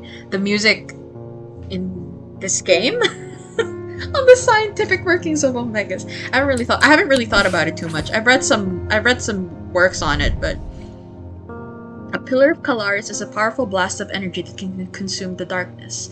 In my opinion, it is the safest way to destroy powerful dark articles. It can only be produced at a place of significant atomic convergence. Strength and weakness, light and darkness. Align the opposing powers at opposing compass points. With Korchen's light, the strong will be made weak and the dark will be made light. Excuse me. Korchen's light.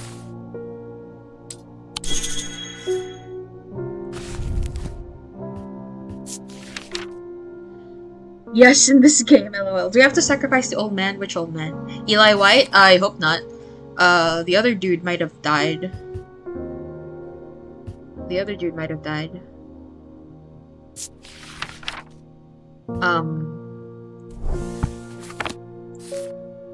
And I hope he didn't. I think he was trapped. I think he's been trapped in a... The guy with the eye patch has been, I think, trapped in an alternate dimension or something. This guy. Barton Potter. I think I doomed him by giving him the wrong thing. Hi, Miss Stowe. I have had my energy drained by some disturbing evil power. For days now, I have felt tired and frail, and then today I found something that horrified me. What is it? Beneath my bed, I discovered a carved wooden effigy with a strange symbol painted upon it. I don't know who has done this to me, but all I want for now is to lift this feeling of weakness.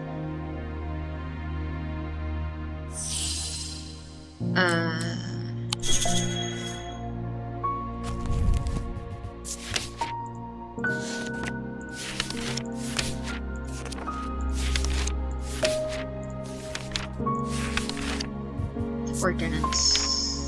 Yes. Good idea. Where the fuck is my ordnance? Oh, here it is.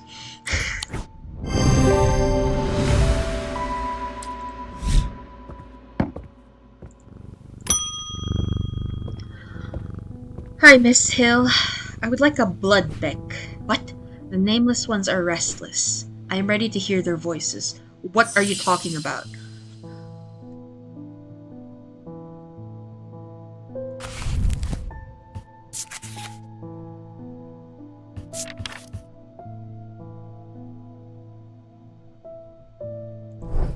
A blood beck? What the hell are you talking about?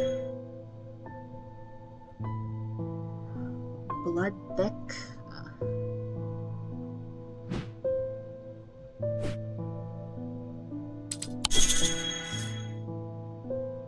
I mean, this one definitely does. These both do. Blood beck.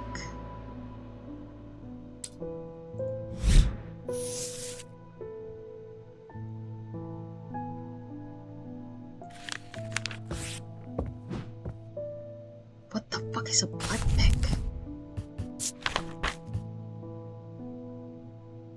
I don't even have the page for that. God damn it.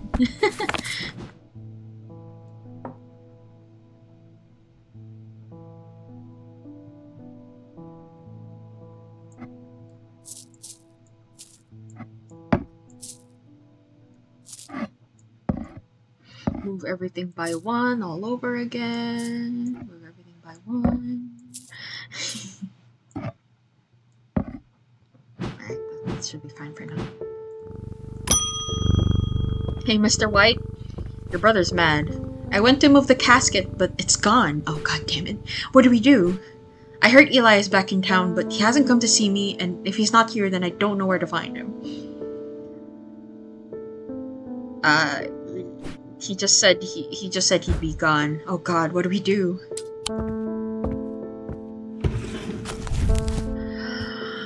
I have a feeling I have a feeling I might be at a bad end. Korchena. These are used to call on the guile and wisdom of the goddess Korchen. She is a goddess of the earth, creation, and rebirth. It is maintained by some that these are not objects of power, but they exude an imposing aura that is hard to explain. Imposing aura that's hard to explain, eh? I find it unsettling. The eyes seem to pierce my soul. I suddenly thought of that, because she has snakes. She's cool snake lady, you know?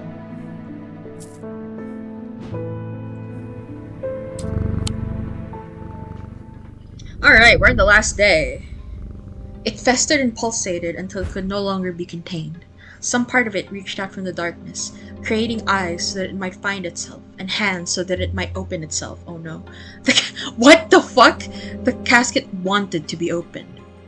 It created its own hands and eyes? That's fucked up.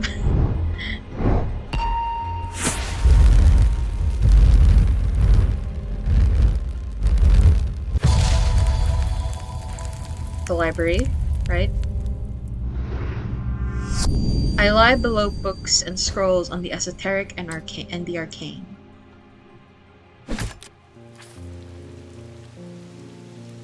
The library.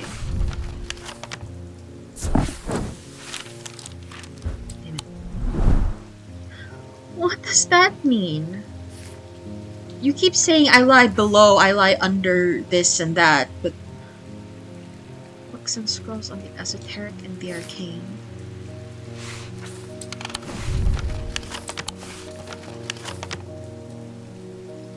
Are you in the library? Are you under...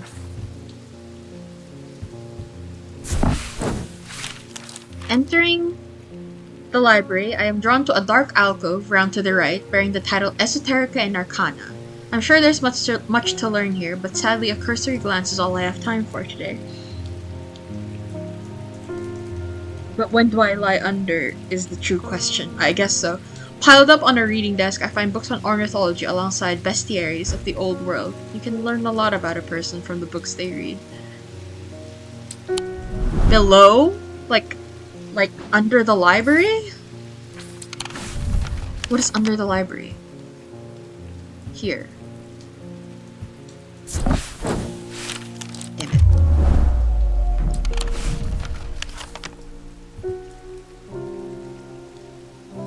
Because underneath the library is this area here. Ugh. I lie below books and scrolls on the esoteric and the arcane. Are you here? Books and scrolls. Are there even any? Here? This one? Ugh.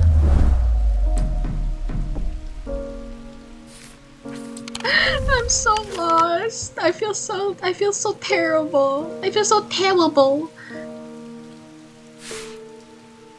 The tree makes the axe. I'm just so lost. The books and scrolls on the arcane were in the library, right? Yeah, but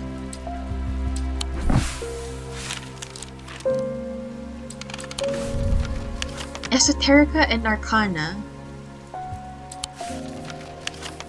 But when I went there, it was like, nope, nothing here. And then I was thinking below, like the rooms below, but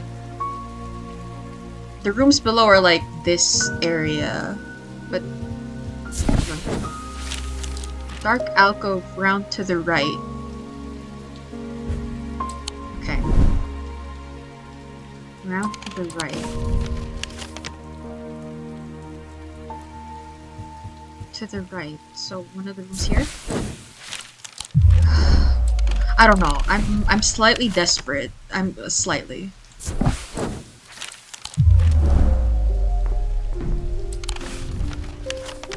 Because around to the right, when you if you enter the library through here and you go to the right here, and then underneath rooms here. Ah!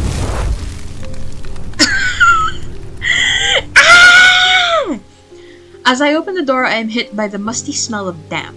This room hasn't been entered for some time. The corner of the room is piled high with scrolls of parchment and old books, but underneath the debris, I find something of interest. Finally. Yes, you look so cool! Yes, Mr. White. I'm woefully underprepared. The museum was ransacked last night. I went looking for my brother, but he's nowhere to be found. The good news is they didn't find what they were looking for, but the casket is gone, right? I moved the casket myself and hid it here in one of Strange Antiquities' vaults. Awesome. It's safe for now, but we can't leave it here for long. I have more to prepare, but I've left instructions on how to access the vault in the desk drawer. Huh?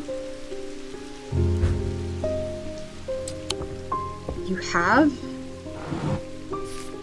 A candle that gives off no light, an anchor that has never touched the ocean, a finger but not of flesh. Just tell me what it is, man. See, it was there all along. Yeah, I know. I was just looking in the wrong place. Candle that gives off no light. Eric's candle. An anchor that has never touched the ocean.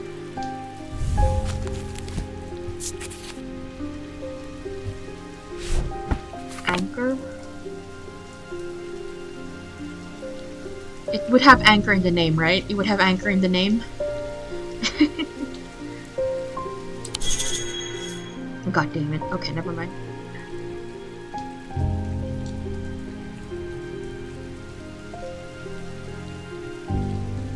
I forget.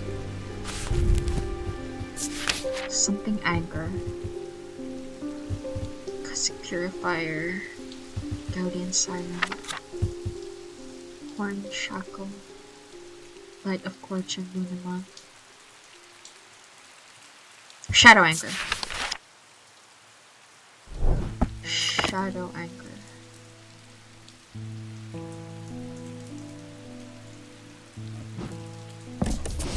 An anchor that has never touched the ocean, a finger but not of flesh.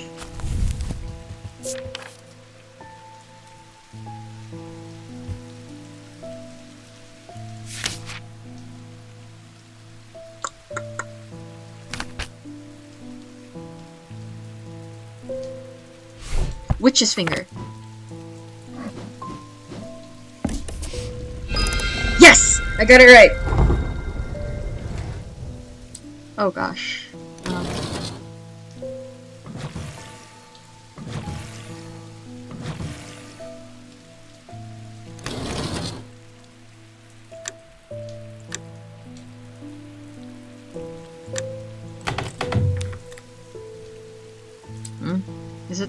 Is that not it? I thought it... Oh, it was the other way around. Right, sorry.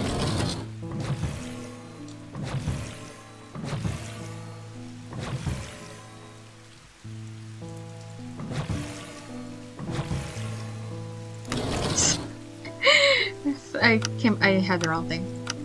You did waxing crescent, not waning gibbous. Yeah, I got it mixed up. Whoopsie. 9. Thank you, Day.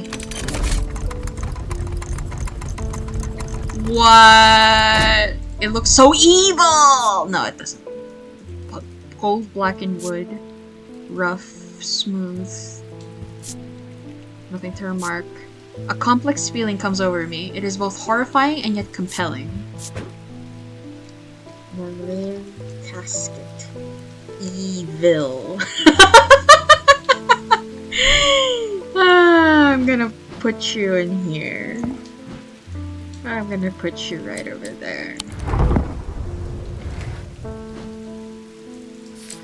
Alright. And I still haven't figured this out.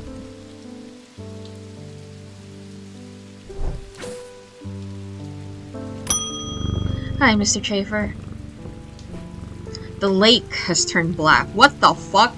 As omens go, I'd say that's probably quite a bad one. But the mail won't deliver itself. Man, this guy will keep trucking through the apocalypse. I found this note in an old writing desk up at Gleeston Castle. I expect it will mean more to you. Fear in autumn, rising in winter. It feels all too prescient as we hurtle towards winter and a terrible, unknowable fate. E.B. Fear in autumn, rising in winter. Fear. Upside down triangle, like that. Where is it? Here we go. What's it? Fear in autumn, rising in winter. Fear in autumn, rising in winter. I searched the room at the foot of the Western Tower quite thoroughly before finding a stash of papers. To my dismay, they are largely the scrawlings of a madman, but amongst the nonsense, there is some valuable information. Even more pages! I mean, that's fine. That's fine by me. Excuse me. Hi, Mr. White. It's time to end this. Now. Bring the casket to the pit. Sure.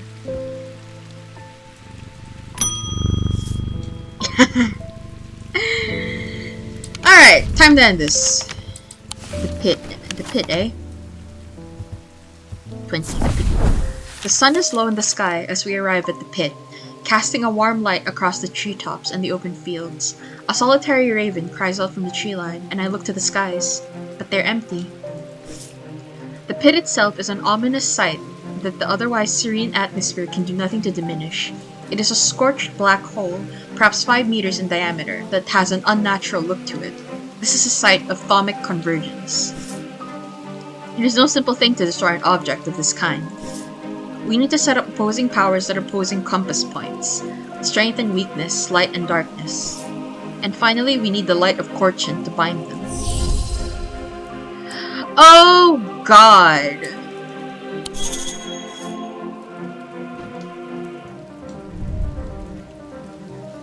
Strength and weakness, light and darkness.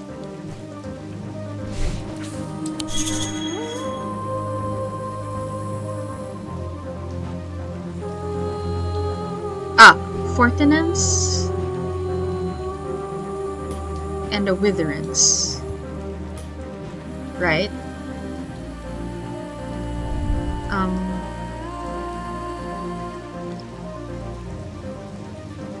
And then light and darkness.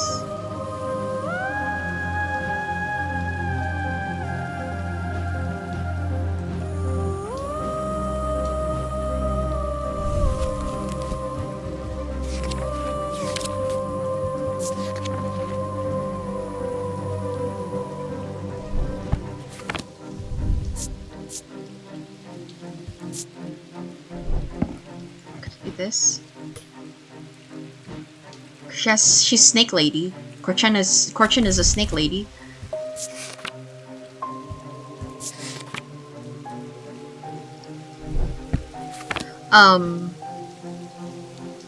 Light and darkness.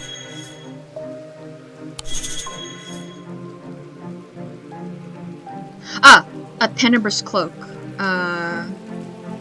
Where is it? Tenebrous Cloak. And what's something that creates light? An Ascus? Oh, hold on, I'm gonna double check. No. Light.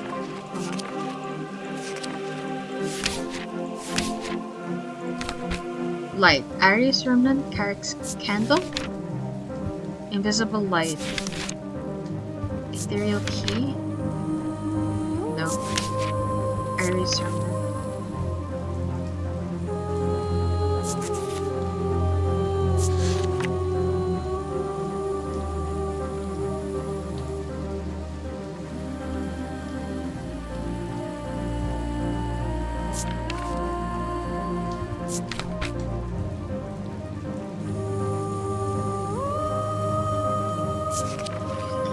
Right.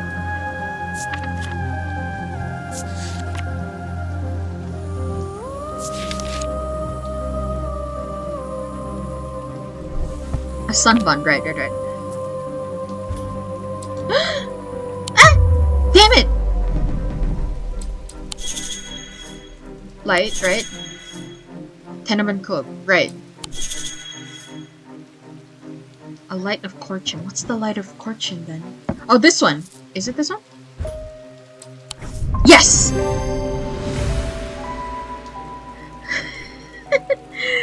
Eli inspects my work.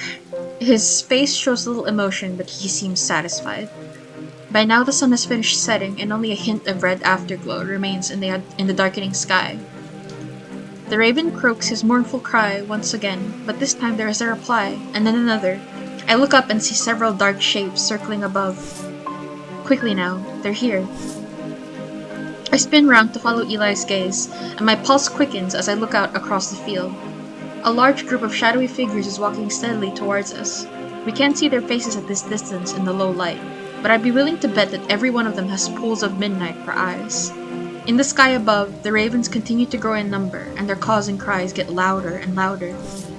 I look down at the black object in my hands. Such a small thing, and yet its seductive power is impossible to ignore. It wants to be opened. Suddenly, it feels inevitable. The casket now! But I'm not sure I want to give it to him. Wixic Corridor. No, I'm gonna give it. Nelling. The wave of intoxicating power washes over me, but I hold strong against it. I hand over the casket, and together we begin activating the items arranged around the pit. Working as fast as we can, it still takes longer than we'd like, and when I look up again, the thaumaturge has fear in his eyes. It's not working. He's clutching the light of Korchin, but it is lifeless in his hands. Such a shame. I turn to see the occult scholar. Her eyes are black and she has a dread vivant in her hands. Where did she get that from? Not strange antiquities, I hope.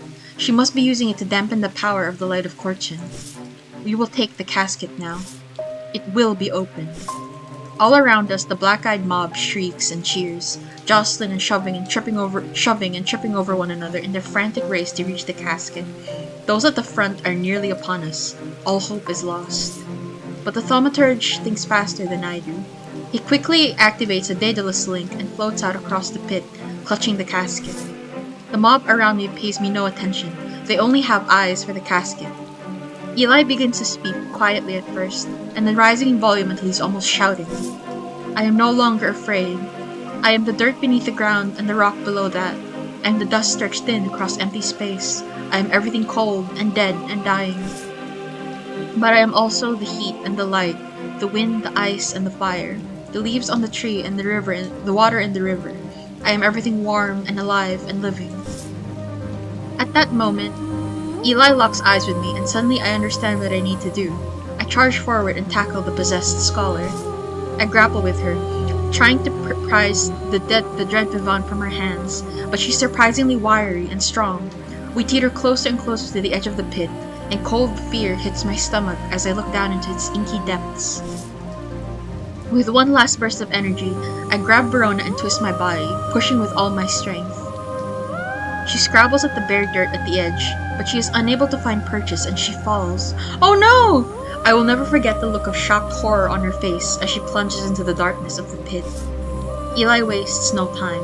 As soon as he is able to, he activates the light of Korchin. Time stands still, and then there is a rush and a roar as a swirling vortex of blue-green light races up out of the pit. The full force of it strikes Eli, and he is obliterated by its power. Obliterated?! The casket is sent soaring up into the night sky where it seems to hang for a moment, turning slowly in the air until, with a shrieking, splintering crash, it shatters into 1,000 pieces, and then there is nothing but smoke and the smell of ozone, and all is quiet. Eli's death has hit me hard in the aftermath of the events at the pit. Without his sacrifice, the casket would surely have been opened, and devastation and horror unleashed on the world. But it is Verona that keeps me up at night. I've spoken to her daughter Simone, and she does not blame me, but I can't help replaying it over and over in my mind. trying to will a different outcome into existence. I fear I will forever be haunted by it. It has been some small comfort to learn that those who are under the casket's spell have been released. They remember nothing from their ordeal, but there seems to be no lingering ill effects, and Dr. Robertson says they have all made a full recovery. No, Verona and Eli! What the fuck? No! Deceased! Killed by my own hand! Fuck. Sacrificed himself to save us. What the fuck? Alive, able to paint again, presumed dead. Deceased, murdered by her own bloodthirsty followers when the casket was not opened. Her thoughts were scattered. After being sliced with the diverging hook. Oh no. She's glad that her patients are recovered, but saddened by the one she could not save. Ashamed of the part he played. Never recovered after falling deeper into the trance. His mind is forever broken. Missing her mother. Fully recovered from his catnapping ordeal. I told you he was sacrificing himself. You did say that. What? Ending 7, a noble death? No! Barton Potter missing. Presumed dead, he went through the tall stone door. It was never seen again. God damn it. God damn it. Alright. That's one ending. That is one ending. I knew I was gonna finish it. That's like almost 2.5 hours. Thank you to everyone who... this was all coded by one person? What are you talking about? Well, thank you to everyone who worked on this game. That's a lot of endings. Yeah, the last game also had a lot of endings. And there's also specific people who are like, you can get, and then there are further combinations based on like, if someone dies or if someone lives. But god damn it! No! No! Coded by one and drawn by his brother? Yes, they're brothers. Thank you to everyone who worked on the game. This was a very good, and thank you for the translators also. This was awesome. Lot of items. I know there's gonna be a thing where I can sort the rest of the items. I still haven't finished that one puzzle, but I just want to let the credits roll because I like appreciating game developers. Yes, thank you to all these QA people. There are only 3 of you? Shit. Damn. Well, thank you very much. I'm so glad I was able to play this right after it came out. I'm so happy! Alright, let's continue. Yes, epilogue. Hi, Tess. My father is suffering from Morgan's insanity. His doctors have given up on him, but Dr. Robertson told me there might be a way to save him. She said it might be possible to stop the infection spreading by cutting the poisonous thoughts from his mind, but she said it was beyond her skill.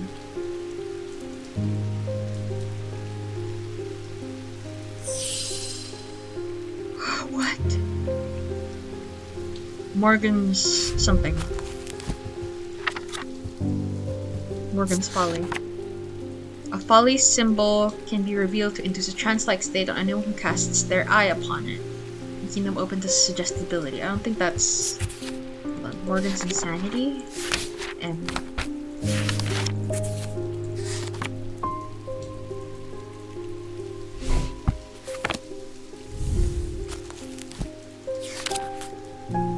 a poison of the mind. A diverging... Okay, I should have figured. I just wanted to make sure that it wasn't something different.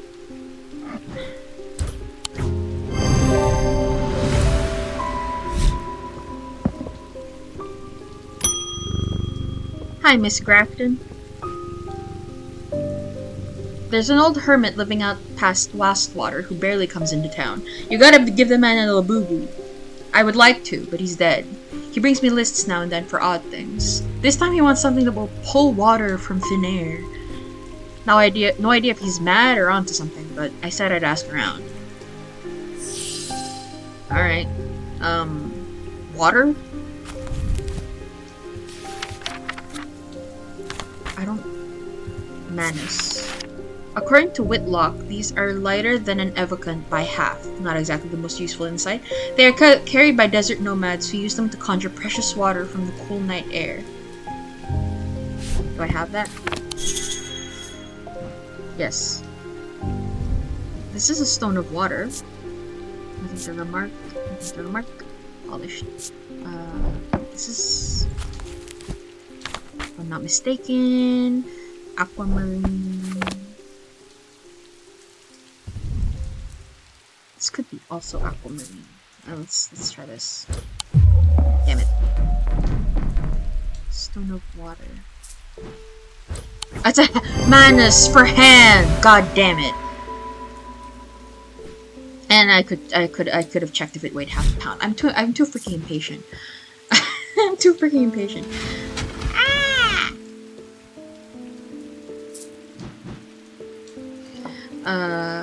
M.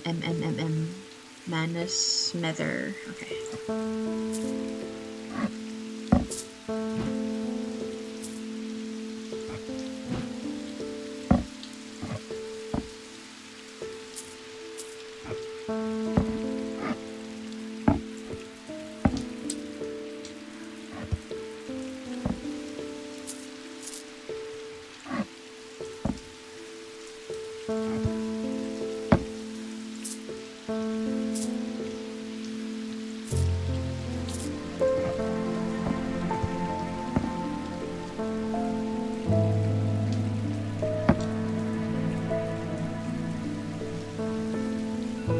Oops. Medicine alarm. I need to take my medicine right now.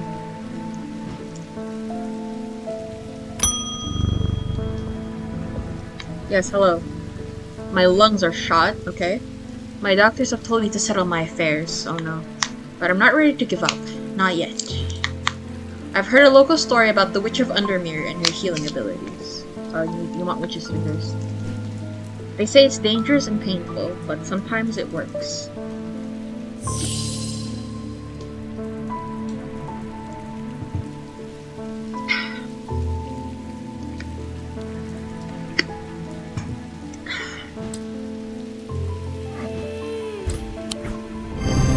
Ta-da.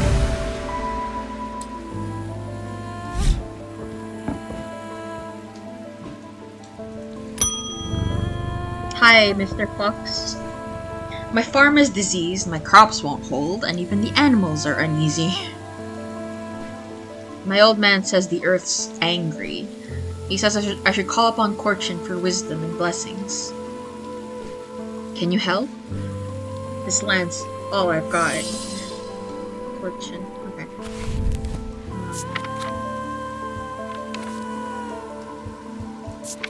Korchenna. They exude an imposing aura that is hard to explain.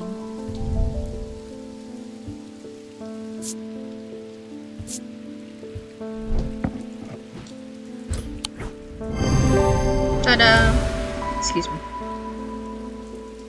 Excuse me. Jade eyes, the clay material, and the Dradic field they produce. I don't even check the fields, goddammit.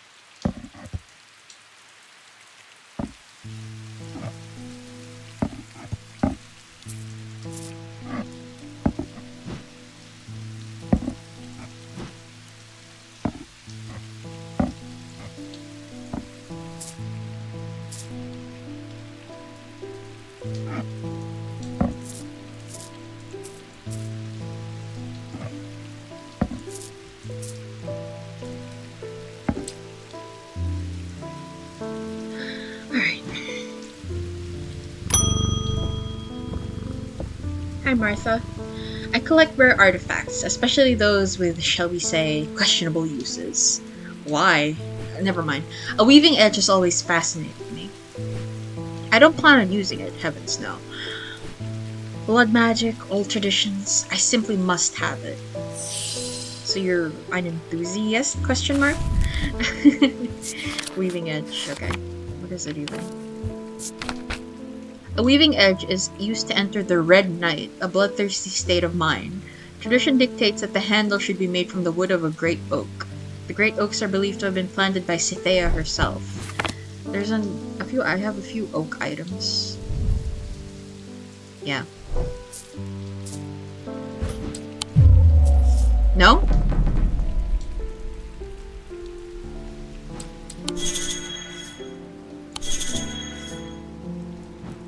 Oh! Oak! God damn, I was focused on the gold thing. Alright.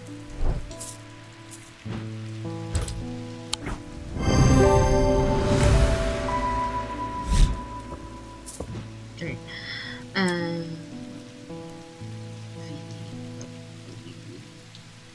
Edge. Alright. Frances Mason. Hi, Miss Mason. I've read the tales of Calaris from cover to cover. I was surprised to learn of some of the powers he could wield. Did you know that he could walk through walls? No, I don't know, and I don't know who this person is. I read that he was a water shadow, but that we have lost the knowledge of how they work over the years. I don't expect I'll get very far with it, but I'd like to study one all the same.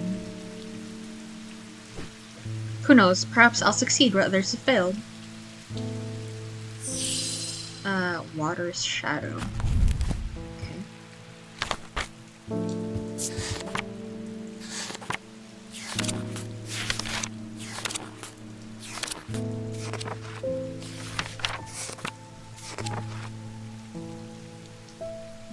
Manus. Let me talk about water shadow.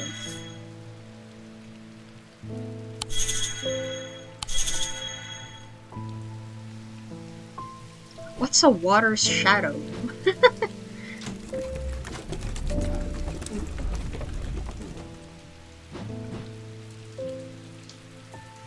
This one has a symbol for Earth, so I don't think so, but this one has this. Is it this? No. Water's shadow. Light of fortune. Right.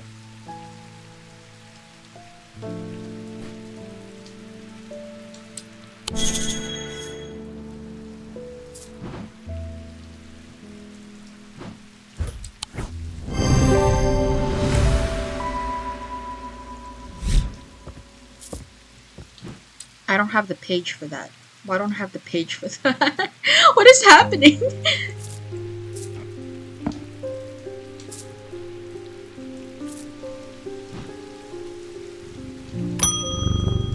Hi, Gus Foley. I've been studying old texts, references to things hidden beneath the surface of our world. They mention the use of a spirit eye to see beyond the black veil. It's something I'd like to experience for myself. What is with these people and doing things that they're not supposed to?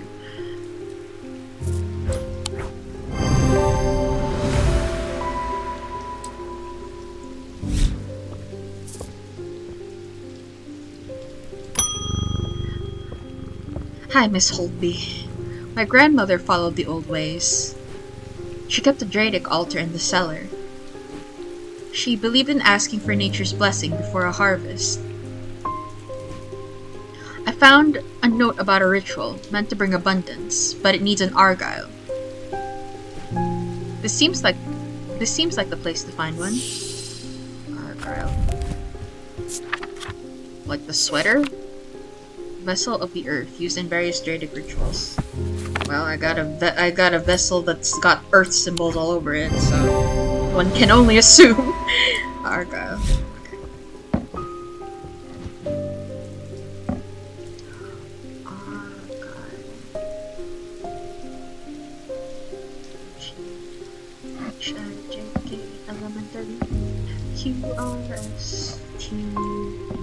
I'm going fucking crazy.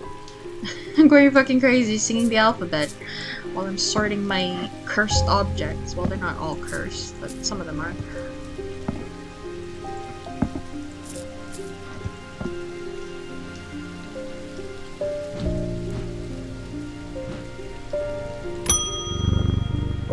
Hi, Mr. Brown. Welcome back. I work the riverbeds searching for stones. Amethyst, jade, maybe vivinite if I'm lucky. But there are probably lots of dead bodies in the river. It's hard to spot them in the muck. But I heard about these remnants that let you feel the glimmer through the dirt. Huh? Worth a shot, I guess. Remnant?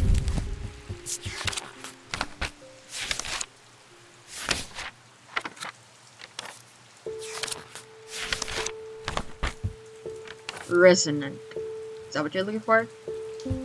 Resonance compass.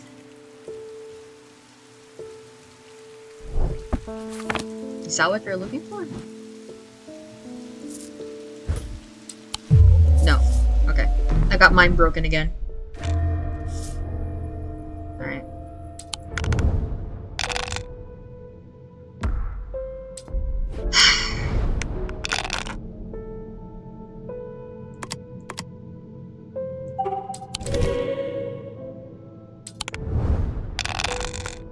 I hate getting mine broken. Well, not hate, strong word, but... And this is a pretty cool minigame.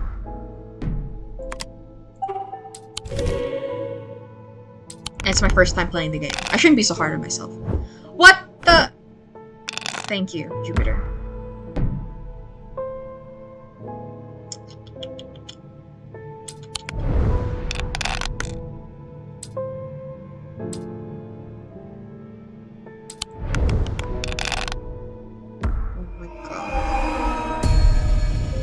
And I can't even... Ugh.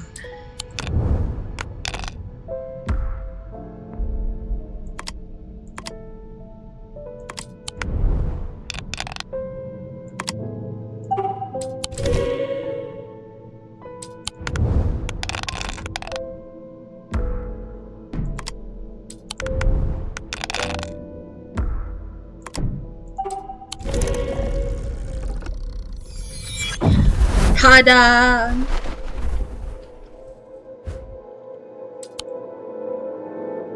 Okay. This again? Resonant?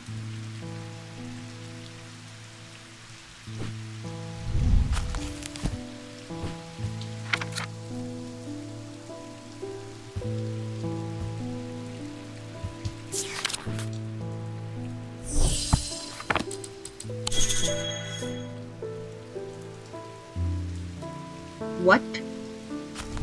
An Ares remnant? Light and shadow can be felt through touch. They're sometimes used by those who work in low light conditions such as miners. Okay, that's okay.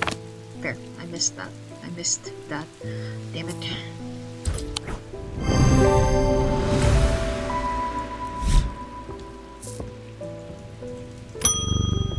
Hey, Mr. Pope, welcome back. We've hit a bit of a snag and I've had to shut down the quarry. I wouldn't call that a bit of a snag, but our dynamite supplier has had a little accident. I'll spare you the details. I wonder, is there anything among your fine collection could get us up and running again in the short term? Careful what you wish for. I'm losing money by the minute.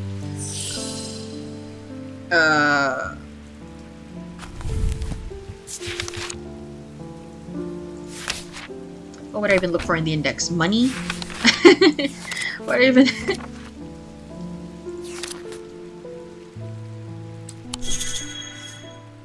Hit.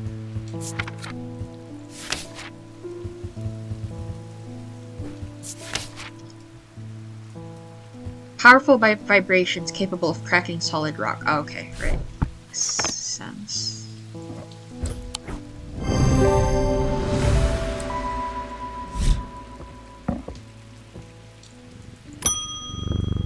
Hey, Mr. William Wheatley. My thesis is on the psychology of fear, but books can only take me so far. Okay? I need to feel it properly, okay? I'm sure you have something. Okay, is your real name Jonathan Crane by any chance?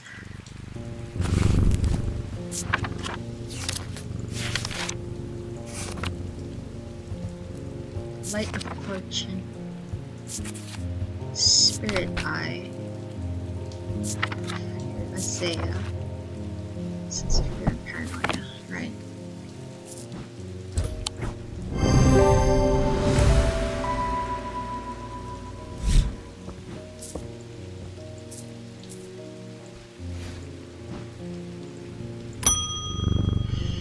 Hi, Miss O'Shea. I've been looking into Corvin, the Bloody Queen, for a book on historical figures that I'm writing. I'm finding it surprisingly difficult to verify much of her story. I was hoping to take a look at one of the Bloodstone artifacts that were created in her name, if you have one of those. If you have one, of course. I might.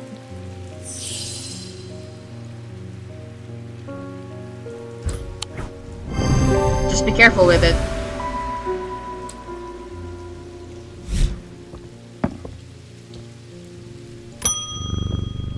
Hi, Miss Bader. I'm not trying to hurt anyone, just shift their thinking a little. Sometimes all it takes is a suggestion in the right state of mind. Do you have anything suitable? What?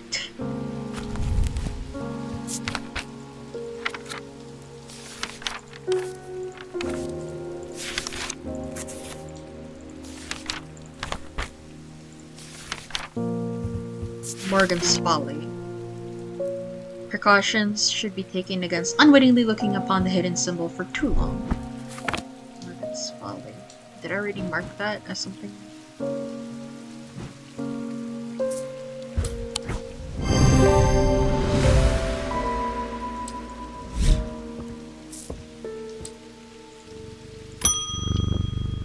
Jane Fairburn. My sons are out of control. The jail doesn't teach them anything. Oh god. A year behind bars and they come back worse. I want them to feel the wrong they've done. Real penance so that they might change their ways. Sounds like you will need a binding scene.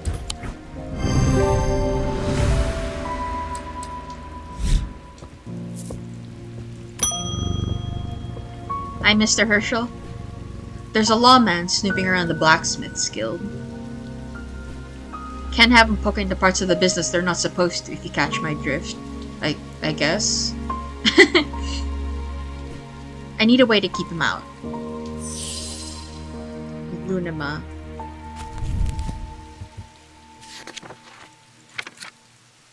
A moon pool creates an aura of unease.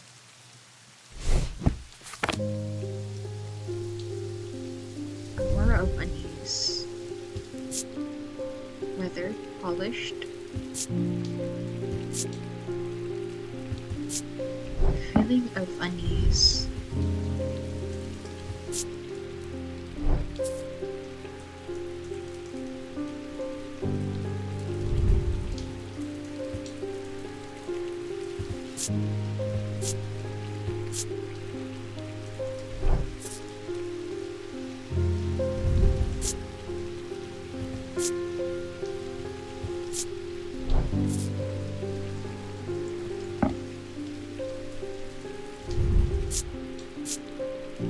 A feeling of disquiet lances through my body.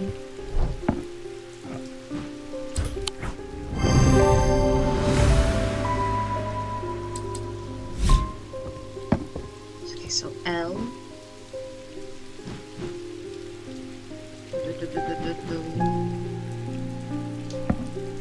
Lunima.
Hi, Miss Bradshaw. My brother captains a small fishing vessel in Havre. There was a big storm last month, and 2 boats never came home.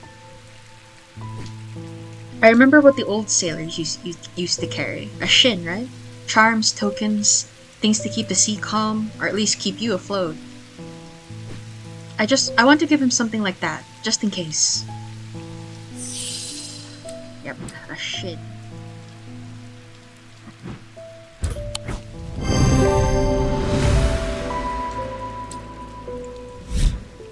Okay.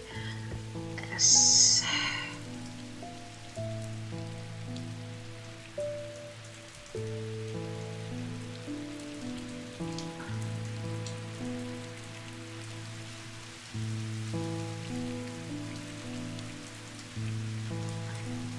These are not sorted in proper alphabetical order, but...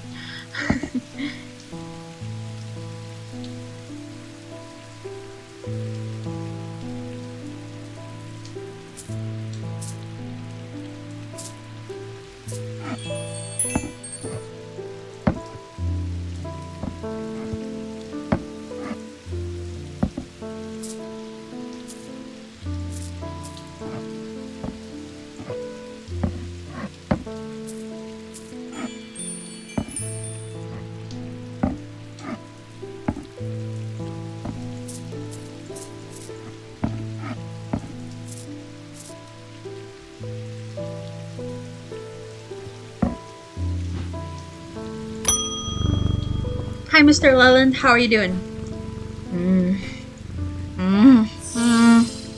What? Are you okay? Can't speak? Is that a curse? Narcopraxis. Burning. I feel as though they're choking. Is that it? Speech becomes impossible. Torment's paralysis. Alright.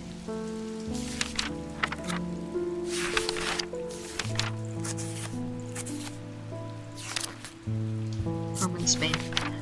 These can be rolled along the tongue to cure Torment's paralysis or worn about the neck to protect against the curse. Like most items that ward against curses, they emit a diurnal field pattern. Pretty sure this is it. Damn it.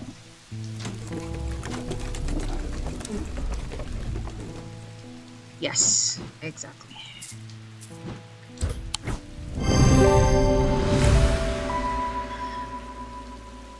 It has a moving part that can roll across the tongue. Awesome. Finally! I thought I'd be silent forever. Who cursed you, bro? I've been studying the eye and trying to give a voice to the markings on the stones. Next thing I knew, I couldn't speak. It has been a dreadful few weeks. It's okay, man. We're all going through it.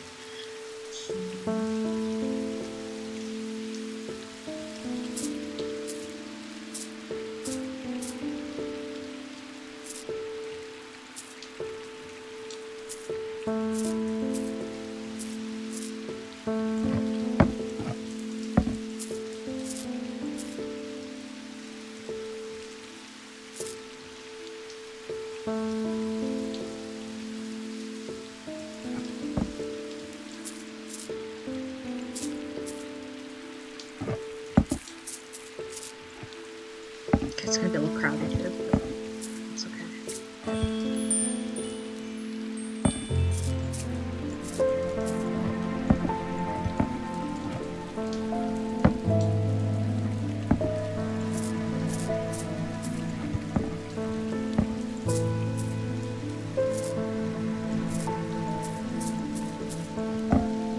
How long is the epilogue, or do you just run the shop indefinitely? It's gonna give the epilogue is basically a chance to let you categorize everything else that you have left. So, it's not gonna be indefinite. I'm full of righteous anger. Oh my god, I won't be taken advantage of anymore. Hell yeah! How can I help you? It's time to fight back against my tormentor. He has bullied and threatened me all my adult life, and I've had enough. Hell yeah. How can I help you? Zephyrian. Hell yeah. I love this. I love this. I like that you just came that she just came in here with that. The scent of storm of ozone and power. Like this. Nothing to remark.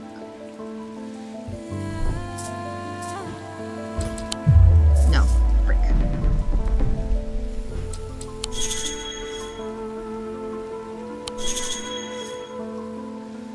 Sounds like it might be somewhere on the map of Undermere, right? Oh, this is the one that I can't find. Could that refer to road names, maybe? Woodcutter's Lane that meets another called Pine Road. What? Yeah? And? I already tried that. Wait. So I was on the right path? What the fuck? I was one square above. Hey y'all, I got back from Sushi Gig. How was Sushi Gig? Hi Crow, what up? To the side of the house sits a dilapidated barn. The stench of manure is overpowering. There is no sign of an owner, so I search carefully. Not sure exactly what I'm looking for. Suddenly I spy a flash of blue. A bottle. This is it. There it is. Use it well. Use it well, Miss Higgins. Use it well.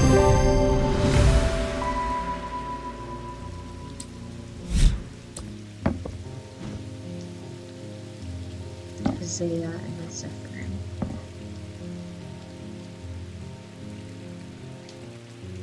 Okay.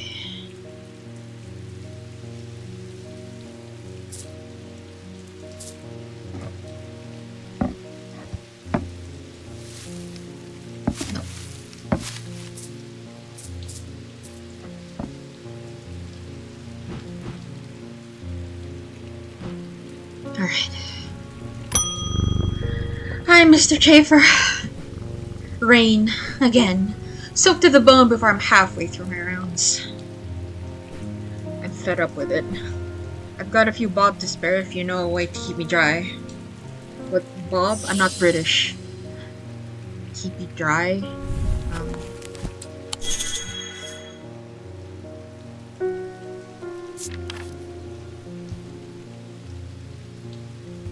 Stormward. These simple items supposedly grant a low level of protection against the elements, but this author has personally become soaked to the bone in one too many downpours to trust these claims. They are made from metal, typically bronze or iron. Oh, is it this one? They do have symbols for the weather. Stormward. Yes. Stormward. And with that, I am done. Time for a well-earned rest, right after I give Jupiter one last scratch behind the ears. Tada! Stormward. Or how do I... Hold on. First, I have to sort this fucking place to perfection. Yes.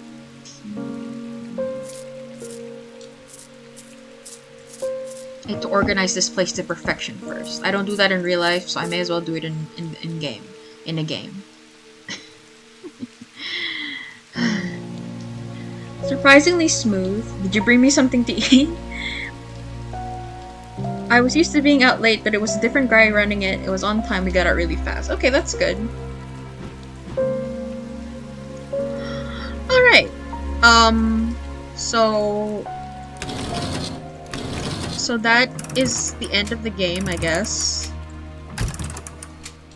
I guess.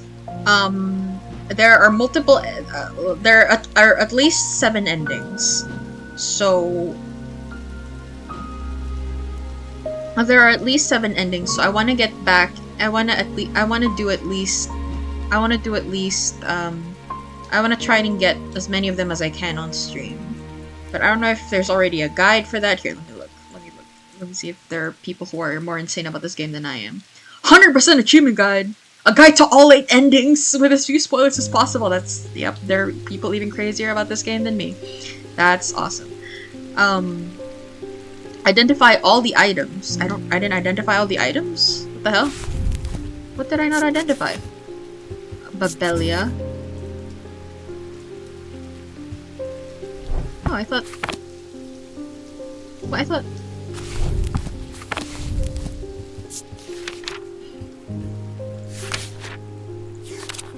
Oh, that's the only one I don't have! No!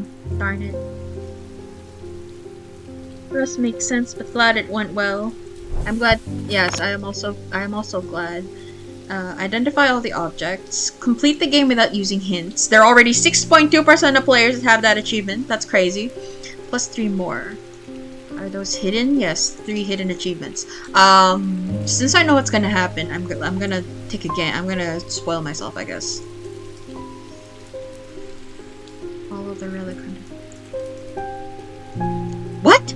The Heart of Strange Antiquities? What the fuck are you talking about? What the fuck are you talking about?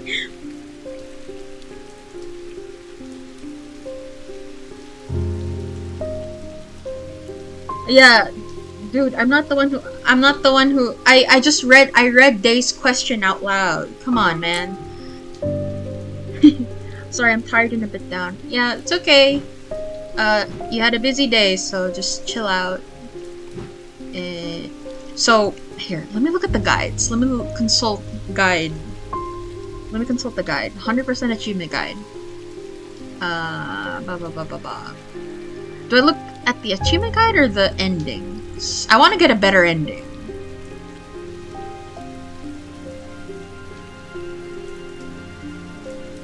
Ending 1. Right.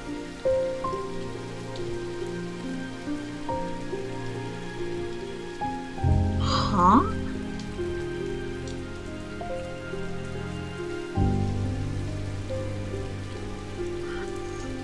There are 8 endings.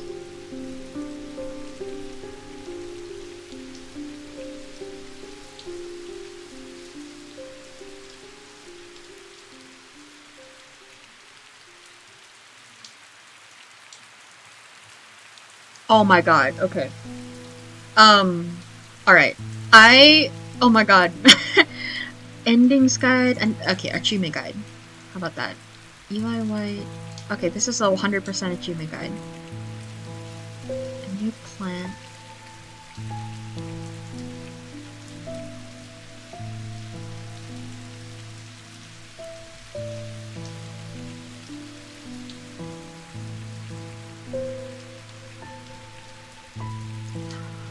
Okay, okay.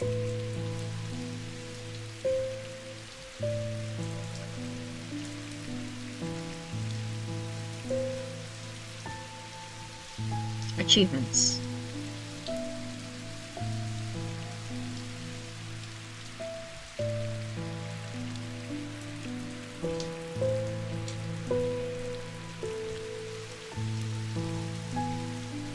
Giving the casket away section. Alright.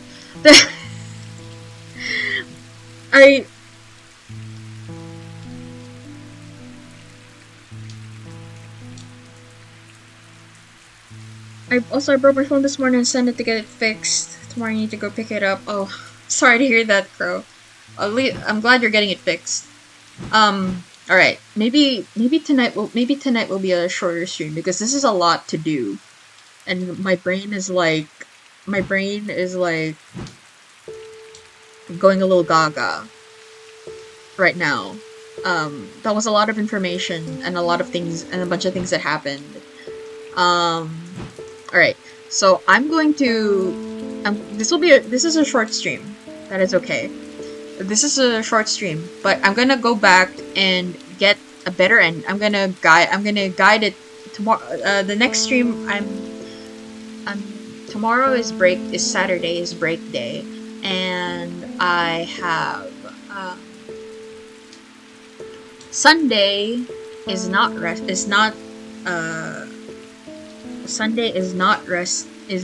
day. So I will stream again. I will guide it to get a better to at least get a better ending, and then get it or get achievements. Depends on which one. Hold on, let me see if hold on. Please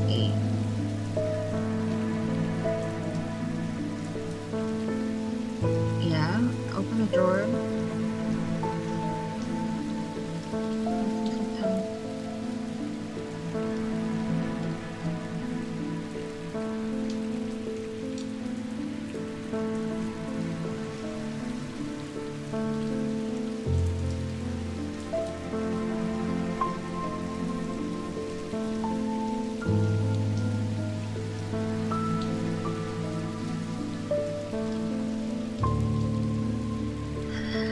Okay.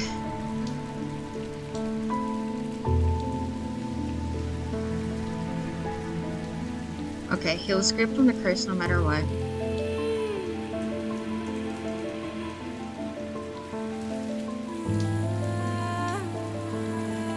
What does that...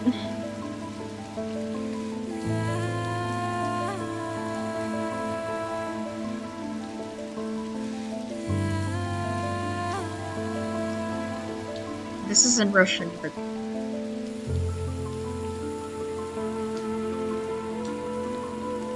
Part of the shop? Wait. Maybe I can... I'm looking at the screenshots. This is in Russian, but I was just looking at the thing. This intrigued... Yes, this did intrigue me. The grave is old and worn. There was an inscription once, but it's too faded and crumbled to read.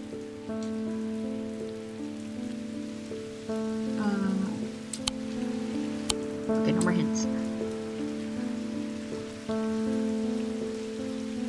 Calyx candle. And what does it do again? Calyx candle. These items produce an invisible light that peels back the years, allowing a glimpse into the past. The candle brings the past into focus, and I am able to read the inscription on the tomb. Arthur Ambrose, 1412 to 1507, proprietor, Strange Antiquities. Beyond the veil, in the dark, beats the shop's forbidden heart.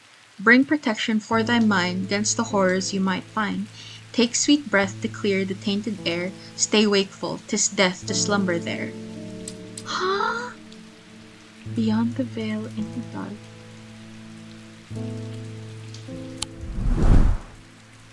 What does that mean?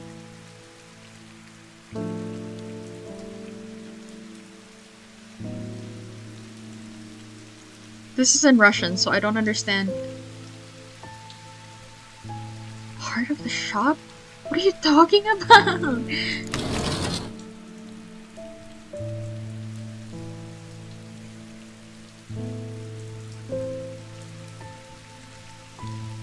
Huh? Hold on.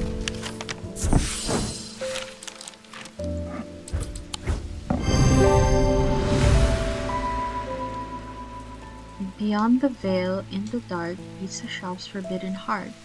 Bring protection for thy mind against the horrors you might find. Take sweet breath to clear the tainted air. Stay wakeful, 'tis death to slumber there.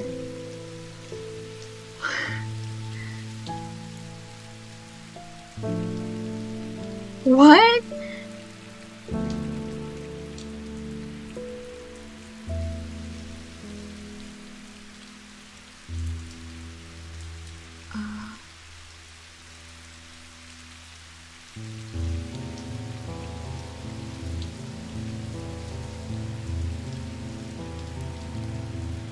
To access the moon door, you should place on the three street artifacts marked with a cross in the artifacts book. Marked with a cross? Huh?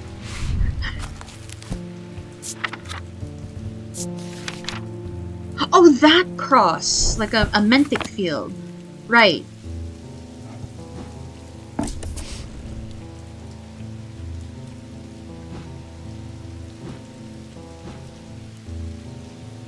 Marked with a cross? What's that mean? Oh, these crosses. Four-foot spire.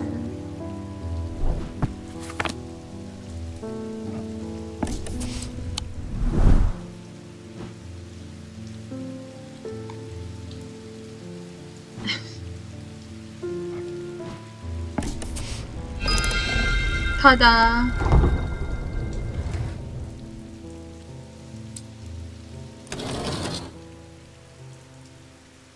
What?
Oh.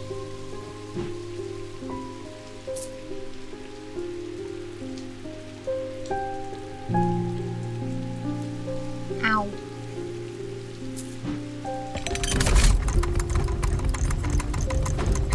What? What the fuck?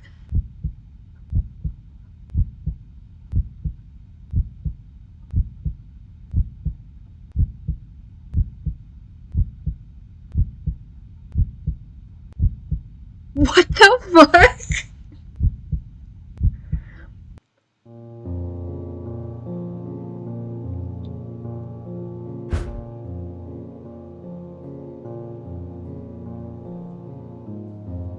Okay. That was a that brought me an ending again, but it didn't say anything. It didn't say anything different. Should I be concerned? Rain help. I don't. I think we might have to be concerned. How do I skip credits? Continue. What the fuck was that? And it brought me back to this. Okay, wait, let me. The epilogue. Okay. No! No, no, no.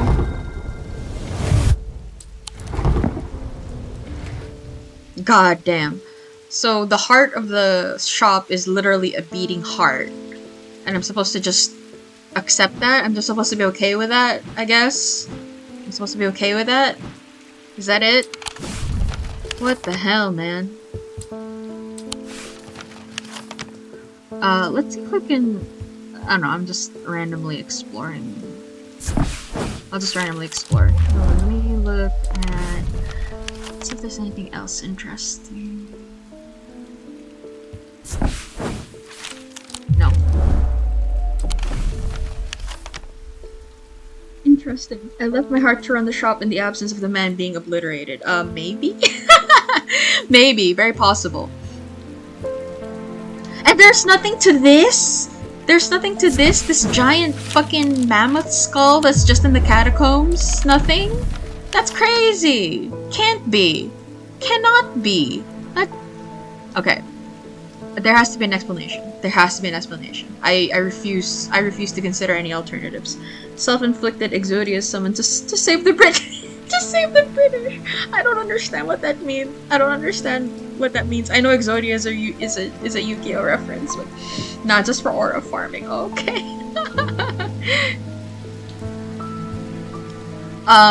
Okay. Clearly, I don't know. I feel like there's more to this game, but apparently people have already trawled the depths of it, which I don't understand.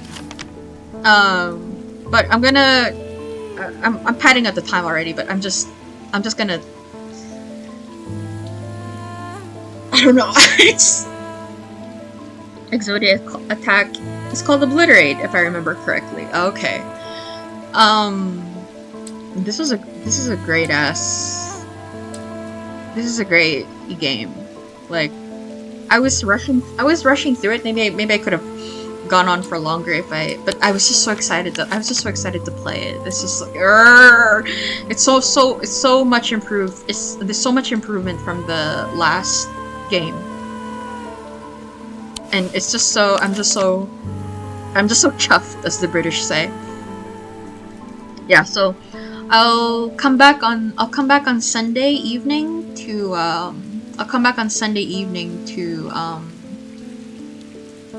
do another run of this. I'll guide it and get a different ending, and try to get other achievements. Yeah. But I'm just so happy I beat that game for the first time. I think it took me a much shorter time than Strange Horticulture as well. To be fair, if you had to use a whole incantation to summon, it's more like the Winged Dragon Ra. Okay. I don't know anything about Yu-Gi-Oh! I don't know anything about Yu-Gi-Oh! But yeah, I'll be back on Sunday I realized, oh fuck, might have to read. Oh damn it, my bestie, no, my bestie. I forgot about the fucking time difference again. Fuck. Oh, my bestie. I keep letting my bestie down. I just realized something terrible, terrible, terrible. Okay. Well, Yu-Gi-Oh is incredible because it's all a me. I noticed as much, I think, from the little I had watched of it. But yes.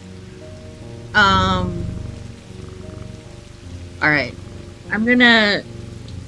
Yes, IRL bestie. I just realized the time differences keeps fucking me over. Alright. Fuck. Okay. I thought it wouldn't. I thought I'd be prepared, but I'm not. I'm just... I'm sad. Okay. Well, that's for me to worry about.